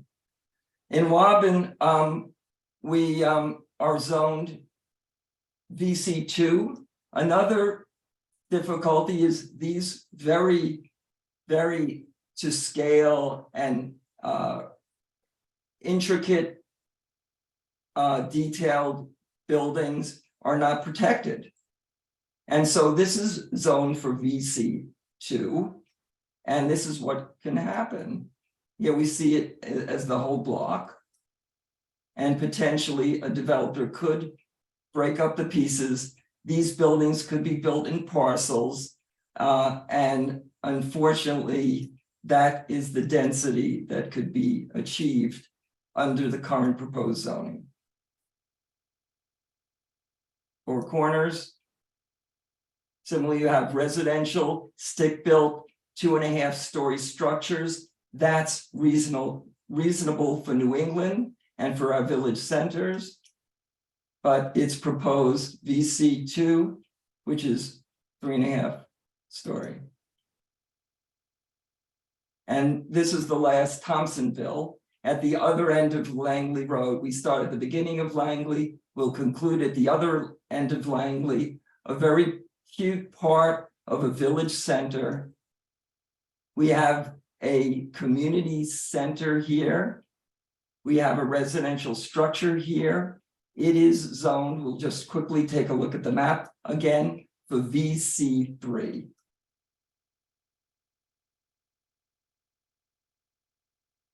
And we could continue down the block. And that's in conclusion of the visuals. We have other visuals on what's more appropriate for village centers, but this is what's really important to reflect on today. So thank you very much. All right. Thank you very much, Mark, for giving us that. I know you've made some changes and improvements since the last time we saw it, so I think it's great to see some of those things coming back again. I think it complements, gives that street view that we don't have, street view context at the same kind of build out. So thank you. You're very welcome. Yes, we had helpful feedback from colleagues. Doing these visuals is very complex. Some of the concerns was the street widths are not meeting what the recommendations are. We improved that, we did that, we made them all the 12 feet. We added more glazing on the first floor, but that's not the issue. The truly issue is the proportion of the buildings. We want to maintain our New England village centers. And that's precious. And to lose that with this overdensity is not really where I think our community wants to go. Thank you. Great, thank you so much. You're welcome. So we're going to go ahead and we're going to conclude this part of the presentations and discussion on zoning. We do need to move on to some more administrative things. So thank you everyone for participating and commenting. And as alluded to by President Albright, if you have comments or questions, or you have anything you want to say about zoning and what's going on, then please reach out to them, reach out to your counselor, your ward counselor, your counselors at large, everybody, just so you can tell them how you feel, because it's hard for them to make a decision when they don't get the feedback. You know, they're people too, and they're acting, you know, on their opinions and their facts, and they do require us to get involved in order to complete the picture. So thank you. Okay, so moving on to the next part of the meeting. We're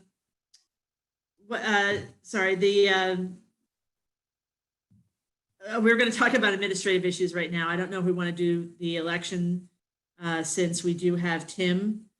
I saw him come up. I don't know if he's still here. Tim, are you here? Yep, I'm here. Ah, great. Okay. Thank you for joining us. I know you had a work situation. So, sorry. So let's go ahead. We have, per our bylaws, we do require that we go through our election of officers every year. So I'm going to turn it over to Martina Jackson for the first slate of president. Martina? Yes, thank you very much. I will accept nominations for president. And just to clarify, this is an election that is only limited to the 7 members of the Newtonville Area Council. So I have nominations for president. I don't know what the correct thing here, point of order, whatever it is that we're supposed to say. Could we possibly find out who is interested in what positions before we nominate? Would that be appropriate? Sure. Okay. Fine.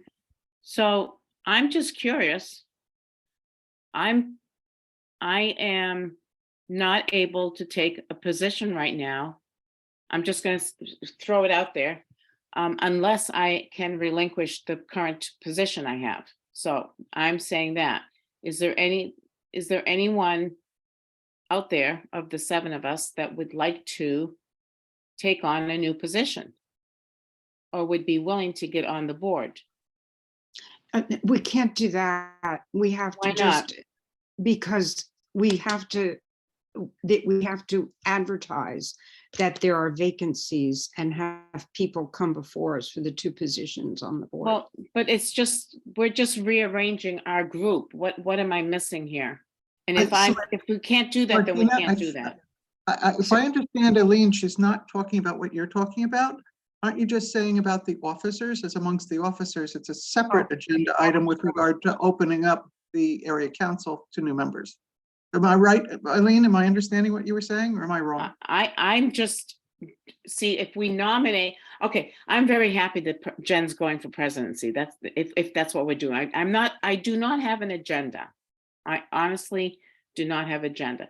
But this is what was troubling me, is being a new member here. I don't understand the politics, and I've talked to some people. I want to know why we can't just have a frank conversation about who might like to be what.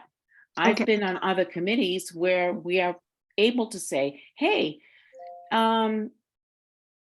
I don't know, just Joe Schmo, what would you be interested in doing? And then we come up with a so-called slate of offices based on who wants to do what, and not just assume that we're gonna have one slate and just vote on one slate. It's for me, it's being transparent and being open and being giving and loving and caring, blah, blah, blah, about our positions. That's all. Okay, Okay, so- that's so fine. there- I didn't misunderstand. I thought you were saying about who wants to be, but sure. Okay, so Well, and maybe no one wants to discuss it, and that's fine, but without having a discussion, I don't understand how we can just vote. And this was what I've said in conversations with individuals trying to understand how this works. Not that I was trying to do any voting, just to understand the rules. So having well, said that, what Okay, is just, the just next to, co- just to step here? clarify for you. So we have 4 officer positions. We have president, vice president, treasurer, and secretary, which need to be voted on per year. Okay. We can go to the 4 people and ask whether they are interested in running again for their position. Yeah. Which I am interested in running again for president. I will not speak for anyone else, but they can say whether they are. And if we do have someone who does not want to run, obviously we need to fill that spot. Or if you have an idea that if you wanted to take a spot, you just say, I'm interested. So I think we should just go around and say, I can read across, and if you're interested or not interested, then we can get a sense of who would like to run. This may not be an issue, may only have 4. Correct. No, that's right. So, okay, so Thank you. I'm currently president. I would like to run again for president. Yeah, Martina? same. I'm vice president. I would like to continue as vice president. Okay. Carolyn? Secretary, I would be obliged to anyone who would take on the role so that I don't have to keep doing the minutes. It's not that I like to serve. It's been fun, but it's been done. So if anybody else, I know Martina has a lot of experience doing minutes, and I think you're kindly being our secretary pro tem for today. I'm happy to give it away. Drafted, I might serve, but I'd be happy, and I think we should have some rotation among the officers. So I'd be happy to put myself on the altar of rotation. Just to Dana? clarify, I just want to make the case, I have been secretary here. I've done that. Well, if you wanted to do it in Would my you like- stead, I'd be eternally grateful. Would you like to remain treasurer, or would you like to step down? I'll remain treasurer. That's fine. Thank you. And Aileen, would you be interested in running for any of those positions? I think I'd like to, I don't really want to be secretary, but I think when someone wants to get off, I think that's the honorable thing for us to do, is help each other out. Yep, we won't make Carolyn do it, doesn't want to do it. Yeah, we've got other members. Is anyone else interested? Because if I do secretary, I cannot do the Newtonville project. I'd So be someone interested else in is- being secretary. I'm sorry? Nancy would be interested. Oh, good. Oh, Nancy would be? Okay. And Tim, where's Tim? I lost him again. No, he's right there. I'm here. Oh, there you are. Okay. Are you interested in running for anything? Nope. Okay. Got it. Okay, That was so quick. again, I'll turn it over to Martina. Is that clarify everything, Elaine? Are you? Yeah, no, this is all I wanted. This is only thing I wanted. And I am so thrilled that in having this conversation, we've been able to relieve Carolyn. Yeah. And I never knew that anyone was going to step up. And truthfully, the way my job is going right now, the way teaching is going right now, I can't possibly do much more, but I attend the meetings so I could do secretarial. But I'll tell you what, Nancy, I love you. Can I make a motion? Okay, so I'm going to turn it over to Martina. Thank you. For the next, as vice chair for the next, for the next section. Just to clarify, I'm only doing the presidential piece, then I turn it back over to the president. That's how that works. And Nancy, you have my solemn promise that I will do what I did for Carolyn, which is take attendance and send you the names. Okay, so is there a nomination for president? Carolyn. I would like to nominate Jennifer. I second. Thank you very much. Is there any other nomination? Seeing none, is there a motion to close nominations? So moved. Thank you. All in favor of Jennifer as president of the Newtonville Area Council, please say aye. Aye. Unanimous. Aye. Thank you. Jennifer, it's all yours.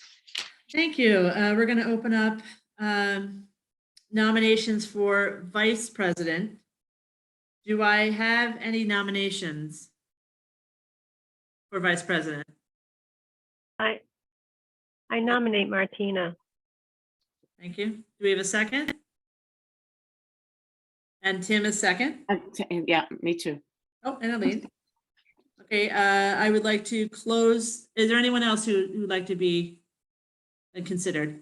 Any other nominations? No? So can we close the nomination process Yes. for a second? Okay, Aline? Second. Yep. And let's call the roll. Votes for Martina as vice president. Okay. Good. Congratulations. Thank you. Vice president for the next year. The next is I'm calling for nominations for treasurer. Do I have I any? nominate Dana. Thank you. Do we have a second on that? Tim? Right? Is there, and Aline? Yep. Is there anyone else for nominations for this office? No? I move that nominations be closed. Thank you. Any, so we close the nomination. All in favor of Dana continuing on as treasurer? Raise your hand. I nominate. No. You Whatever. vote. Yep, no problem. Thank you. And congratulations, Dana. You are now going to be treasurer for the next year. Martina, you have a question? No, I nominate Nancy Greenberg. Oh, that's what I thought I was doing. Yeah, I'm opening up nominations Four of us. for secretary. We have Martina nominating Nancy. Do we have a second? Second, third, Second. fourth. Carolyn's very excited. Carolyn, do you use a template? I'll talk with you offline. I'll be very happy to help you. Okay. Thank You'll you. need it. It's fun. Do we have any other nominations for secretary? I move the nominations be closed. Okay. All in favor of Nancy becoming secretary for the group? Aye. Carolyn's hand is disappearing, but I know it's up. So Right. congratulations, Nancy. You are now our secretary for the next year. Thank you very much. I have a list of everybody who attended city council, us, and everybody whose name I could, there were 81 of us, so. Great. It was a 81. good number tonight. A new world record. What? For NAC or for all Hey, meetings? No, I think new there have been world other meetings record. I've been to, and the NAC, there have been more than that. I forget what the topic was, but there's been some that have been explosive. A new record for this year, 2023. Yes, I agree with that one. Thank you, Drew. Good. The second thing I want to bring up regarding nominations and our council is that we still, as you know, have open slots, which really becomes apparent when we have situations like this and we don't have, we're kind of picking amongst the same people. And so you have, what is it? We have 9, so we have 2 open slots still. Is that correct, Martina? Yes. Okay. So I propose that we do what we did last year, which is going out to the public to see if we can fill those 2 slots in an election.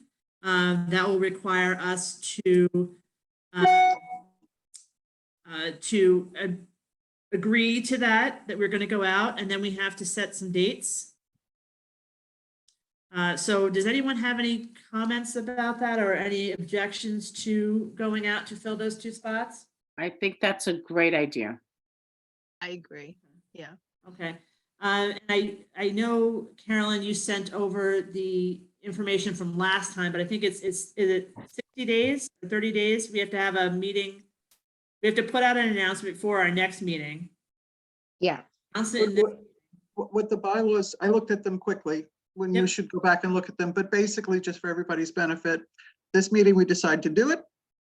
Then we set a notice out inviting applications. In that notice, we state the due date for applications. After the applications are received, we have, presumably at our next meeting, interviews with the people who would like to come on board. And then after that, we need to wait till the next meeting to take the vote on those applications. And there's a procedure the law department mapped out for just when we get to that moment. And that's reflected in a prior set of minutes that I think I forwarded to you, Jennifer, as to how that's done. And you have the guidance from the law department. So Yes. we decided now to do it. We Mhm. send out a notice. We set a deadline for applications. At the next meeting, we meet with the applicants. And at the meeting after that, we vote. So I'm just going to assume that we can use the same materials we did going out with the last one. That wasn't the problem. We just couldn't agree on who to have in our group. We did the process, so that was a good thing. Can we have a discussion before the interviews as to, and obviously in a meeting, just a discussion on the procedure of how we do this and the procedure of how we elect and the procedure of contacting the people.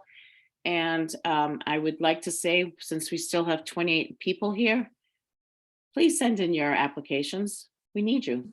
Except you have to be in the catchment area. That's, yeah. Okay. So- You're right. So some of them can, but it's always nice to have people who show up at our meetings come. Right. Hard when they don't understand what we've been talking about. And obviously, if you come to our meetings, if you're interested, please stop. Sit in our group. So I will send out all the materials so that you guys can take a look. That's an administrative thing. I don't think that needs to be in an open meeting. It will go open once it gets sent out, and then we will have a timeline at that point and let everyone know. Make sure that everyone can be there. And just to be clear, that notice is a public notice, does not inhibit any of us or anybody else from bringing it to the attention of people, inviting people to make application. There's nothing we have to remain silent about. We can certainly promulgate that notice and invite people who we've seen at these meetings before and so forth. And Elaine, if you want to have a process discussion, that's administrative in nature too, so we don't have to do that in an open meeting. We can discuss that amongst ourselves, just as we're talking procedural things. Okay. We just can't talk about the candidates. We can only talk about. No. That's, I would never want that. And we should have a list of the catchment area because there's an overlap beyond Ward 2, a little bit into Ward 1. So, and Ward 3. Yeah, Ward 3 and not all of Ward 2. So I think we should have the list is available. I'm happy to forward it. And that's all available from the the elections department, I believe. Because when we were elected, we had that information. We had to go out with our clipboards with that on it. So we'll have that. And like I said, this is not, we want to get more people. We want people interested. So if you do know someone, please feel free to invite them to come onto our group.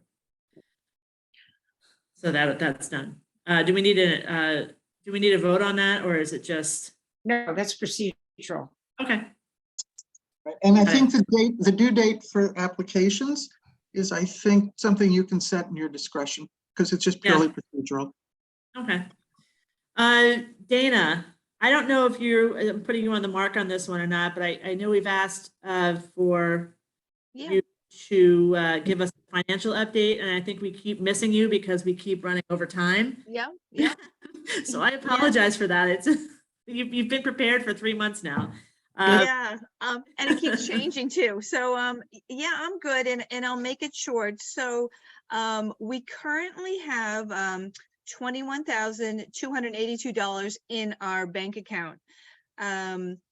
We paid our first installment for the renderings of $23.25 last week, and we'll pay the second installment of $27.50 next week. Our balance going forward is approximately $18,000.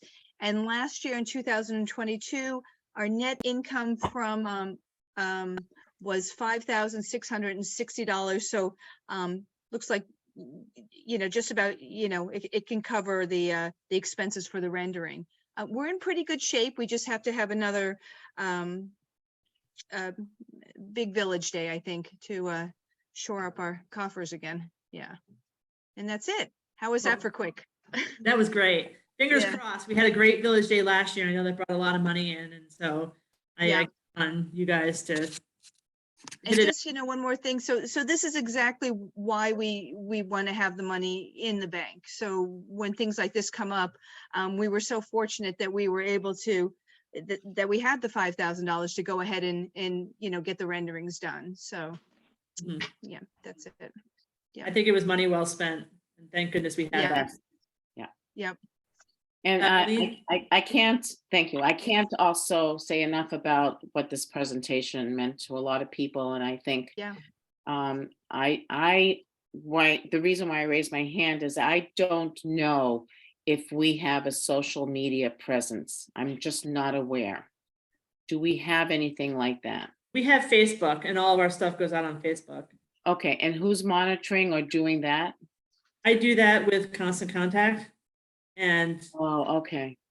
And then when we have like Village Day, things go out separately. Okay. So do we have I don't want to belabor the night, but just thinking about this, maybe put it on the next agenda. Do we have a need to expand socially?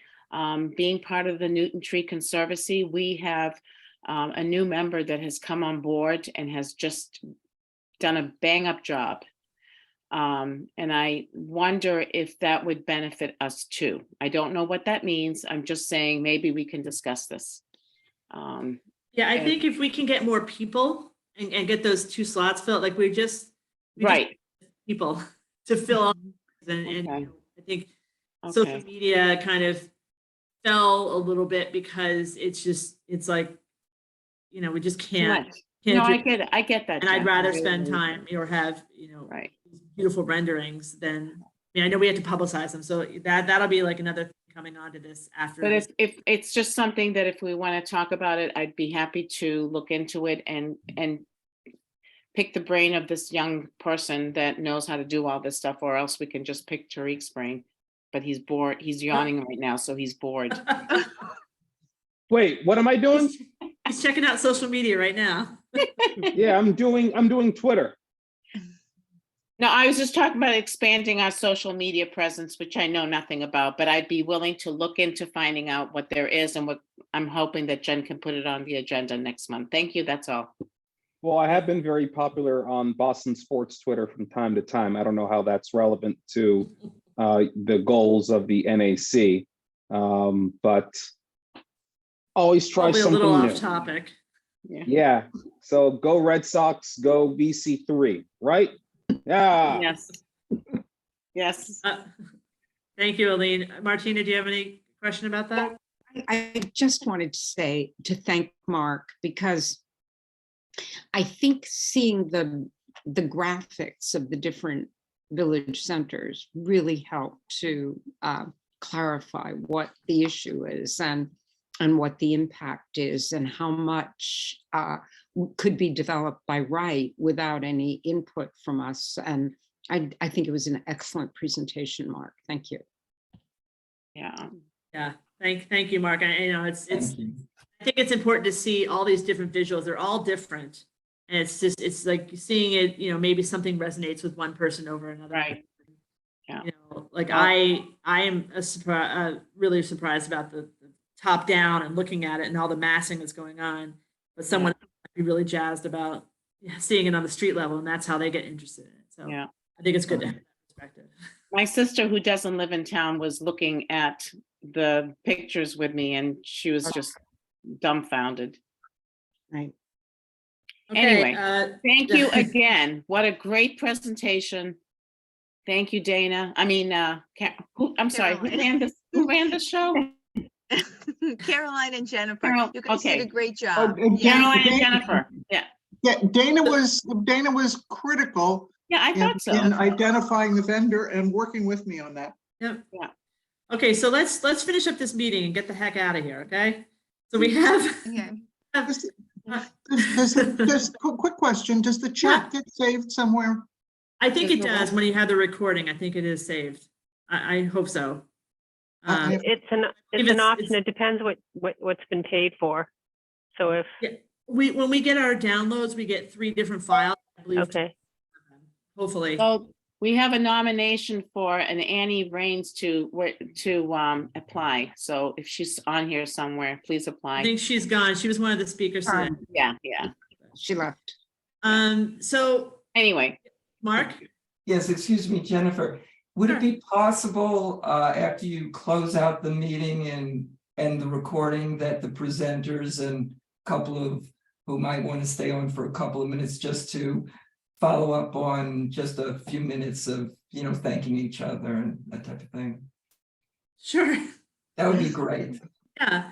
But do you want a private meeting, or you just want it off the record?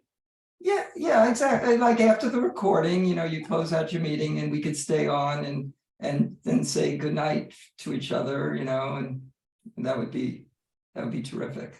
Okay, well, before we do that, I just. Mark? You mean be I'm sorry? civilized? You mean be civilized? Yes. As opposed to, I guess extra civilized. Okay. Well, I apologize to Rick. I had no idea he was a counselor. Well, so can we just finish up? And then just to let you guys know too, I just copied the chat into a Word document, so we do have it in case it doesn't show up. So we have 2 sets of minutes. Carolyn's last hurrah to approve. Yay, Carolyn. Hopefully everyone got them. I don't know if you've had a chance to review them. Oh, yeah. But we have the November minutes. Does anyone have any comments or questions on the November minutes? No. I make a motion that we I think accept they're them. beautiful. I think you do a beautiful job. And Nancy, Blood, we sweat, and know, tears went into those. Okay. Nancy, we know that Carolyn is like very, very, very detail oriented. You don't need to do that. It's true. It's true. I'll show you some of my minutes if they don't have. So I take it that starting at the next meeting, I will be doing the minutes, but You're not. on the hot seat, Nancy. Okay. See, you get a free day. You only have 11 to do. Can I just say the reason I did them in detail, which I would not have done for any of my corporate clients when I was practicing law, was I find a lot of people can't attend the meetings. If we post them prominently, and some of our own members who've not been able to attend a meeting get a real catch up by being somewhat more detailed than simply saying, and discussion ensued, which is the usual way you do corporate minutes. So there's a harmony between what I was doing, which was backbreaking and unpleasant, but I think helpful to the public, and making them too truncated. So I burnt myself out with them. And Nancy, I'm happy to try to help, but I'm so glad I don't have to do them anymore. I'm so happy for you. Kathleen, do you have a comment about the minutes, or do you want us to go ahead and do that and then you have a comment? I just have a comment that this is a public meeting, and I urge you to end this public meeting. And if you want to have a private discussion to chat and thank each other, that you have you create a separate Zoom to do that. Please, this is a public meeting. Don't have private conversations on it. Thank you. I agree. Okay, can we please go ahead and would anyone like to I make a motion. And I do that too. We make a tandem motion. Okay, if someone has to be first, who wants to be first? Let's go. I'll- with- I'll second it. Second, right? Okay, all those in favor of approving the minutes for November? Aye. And then we also have December meeting minutes. Does anyone like to make a motion on those? I make a So moved. motion, we approve it. And who's second? Tim? All those in favor? Aye. And I guess Martinez and I? Yeah. There you go. Okay, so those have been approved. They will be forwarded. Minutes. Hmm? October minutes need to be approved. I sent those earlier. I thought we did those on, I make a motion, we accept October's minutes. Well, October, November, and December that fell behind. We Yeah. deferred them in the past. Second, the past. Tim, you second? All those in favor? Aye. Unanimous. yeah. One last bit of housekeeping before we go. The next meeting is scheduled for the 20, what is it? For February, it's the 23rd, and I'm not going to be here. So I don't know. And I was gonna say, I'm continue not the gonna meeting be here. without me. I'm gonna say, I'm not gonna be here either. I'll be, Yeah, it's visiting my school daughter in vacation London, week. School so vacation, oh that's- yeah, let's. Oh, can we Lena, move I'll it? be in Paris. We can go see each other. We're not in school anymore. There's no reason why. Well, I any of have you kids should and be they're here. free to go and do free things, so. Well, if They're two old enough to people walk can't on their go, own. do They're we old have a enough to walk on their own. So I'm wondering if you want to go. I ahead- would make a motion to change it to the following week. Well, there's the 16th, which would be the week before. Oh, Or okay, week is March 2nd because February only has 28 days, unfortunately. yeah. Or I fortunately, make a whichever. motion that we go to the week before. Well, the only question I have is how's that, just figure out how that's going to play into this solicitation of applications. Right. And the deadline for people applying. It's just looking at it, it's okay with me if we close the, make the deadline the 9th or 10th of February, which is 2 weeks or so. And then That they can enough? have interviews on the 16th. That's good for me. Let me just look at this. I think we only gave them we gave them a lot of time last time, or like 3 weeks last time, I think is what we gave them. Yeah. This would be 1 week, it would be 2 weeks. They don't have to do much to apply. They just have to No, say, it's just, I'd all it like is to, is and write here's a a little paragraph about me. on what you want to, why you want to join. Or we could do it the following week on the Tuesday, which I believe is the end. I mean, we don't absolutely have to do it on a Thursday. That's true. I mean, we do it on the Thursday because it doesn't interfere with any of the zapper. That's What- true. The 28th is what, Tuesday? I mean, Tuesdays are what, a city council meeting? Land use, right, Tariq? Tariq, What meets Wait a on minute. Tuesdays, Tariq, of the city council? What meets on Tuesdays is land use. That's good for me, but as long as it's not the same night as the city council night. no, Monday's the city. But Tariq, you're on land use, aren't you? Wait, what? We We're need to move talking the about meeting. changing the meeting date for February because of school What vacation day? week. To the Tuesday, 28th. 28th, Tuesday, 2/8. 2 That's to 8. Wednesday. Oh, It's a Tuesday. Tuesday, the The 28th. 8th is, of the 8th February. is Wednesday. Yes. 22. Oh, And the 28th. 28th. Oh, I thought you said 2 February 8th. we're trying Okay, to. the last day of talking to February, me. Tariq. We're really The trying. 28th is Tuesday. You're asking, is there a land use committee meeting that day? Yes, Yes. exactly. Well, I don't know. Well, I have NTC meetings and ours lands on February 14th and it's been determined we're not going to have it. I'm trying to find my email to what it's being changed to. But why does that, why does? Because why- we can't get a quorum together, we don't think, during school vacation week. You were multitasking, so. The we decided- 28th, but the 28th isn't school vacation week. No, that's Yes, why that's we're what we're talking asking, about that's what moving we're it to asking. there. So then, you all. Tariq, get with the you all program, think- Tariq. It's too long. Is that what the problem? Tariq, pay The 20 attention. The 28th. Okay, let's just go with the latter Everybody one. go to What does that bed. have to do with anything? Okay, I you make know a what? motion, we Read go that with the this. week after. Would anyone like to do it on the 28th? Is that okay? Yes, yes. Okay, He here. wants to go to bed. He's tired. Because we want you, we want to hear about your 28th? France trip. Okay, so we'll do it on the 28th. Yes, Dana. And we want So- to give Nancy a little extra time so she can be comfortable. Exactly. Okay. Oh, I won't be Okay. back, but from my trip, but that's okay. That's just one person. I'm just, if Okay. you do it the 28th. Sorry. Okay. Why don't you come on from London? When I come It's on. gonna be like 3 in the morning. I Zoom with my granddaughter from London all the time. Okay, enough. You gotta go to bed. I'm Okay, tired. you're saying the 28th then, right? Okay. We're switching Thank it to you. the 28th. I'll Okay. put that on our calendar. Okay, Good. and I think that's it, right? Anything else on our agenda we didn't hit? I hope not. I'm ready for bed.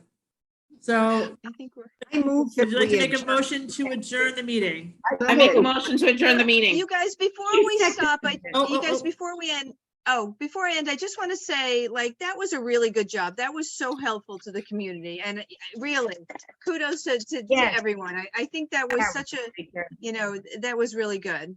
I feel really So. proud. Yeah, Well, me I- too. Me too. As Kathleen suggested, I put in a link for a Zoom for a brief thank you and close out for a couple of minutes. Yeah. Would be nice. Oh, I see it, So- Mark. Okay, Yep. so Where do you have it? I it's in see the it chat. Are we, in the just chat. copy it and then put it in your browser next? But are we adjourned? Are we? What do we Yeah. do? Wait a minute, what are we doing with that? The motion to adjourn. I make Yeah. a motion to adjourn. Turn. Me I too. second it. And I vote in favor of it. Aye. Okay, so we are adjourned. Yes. You take we the link. have. So copy the link and move there. Yes. Where's the link? Excellent. Yes. Okay. Thank you. Thank Thank you, you. everyone. Bye. Bye. Bye.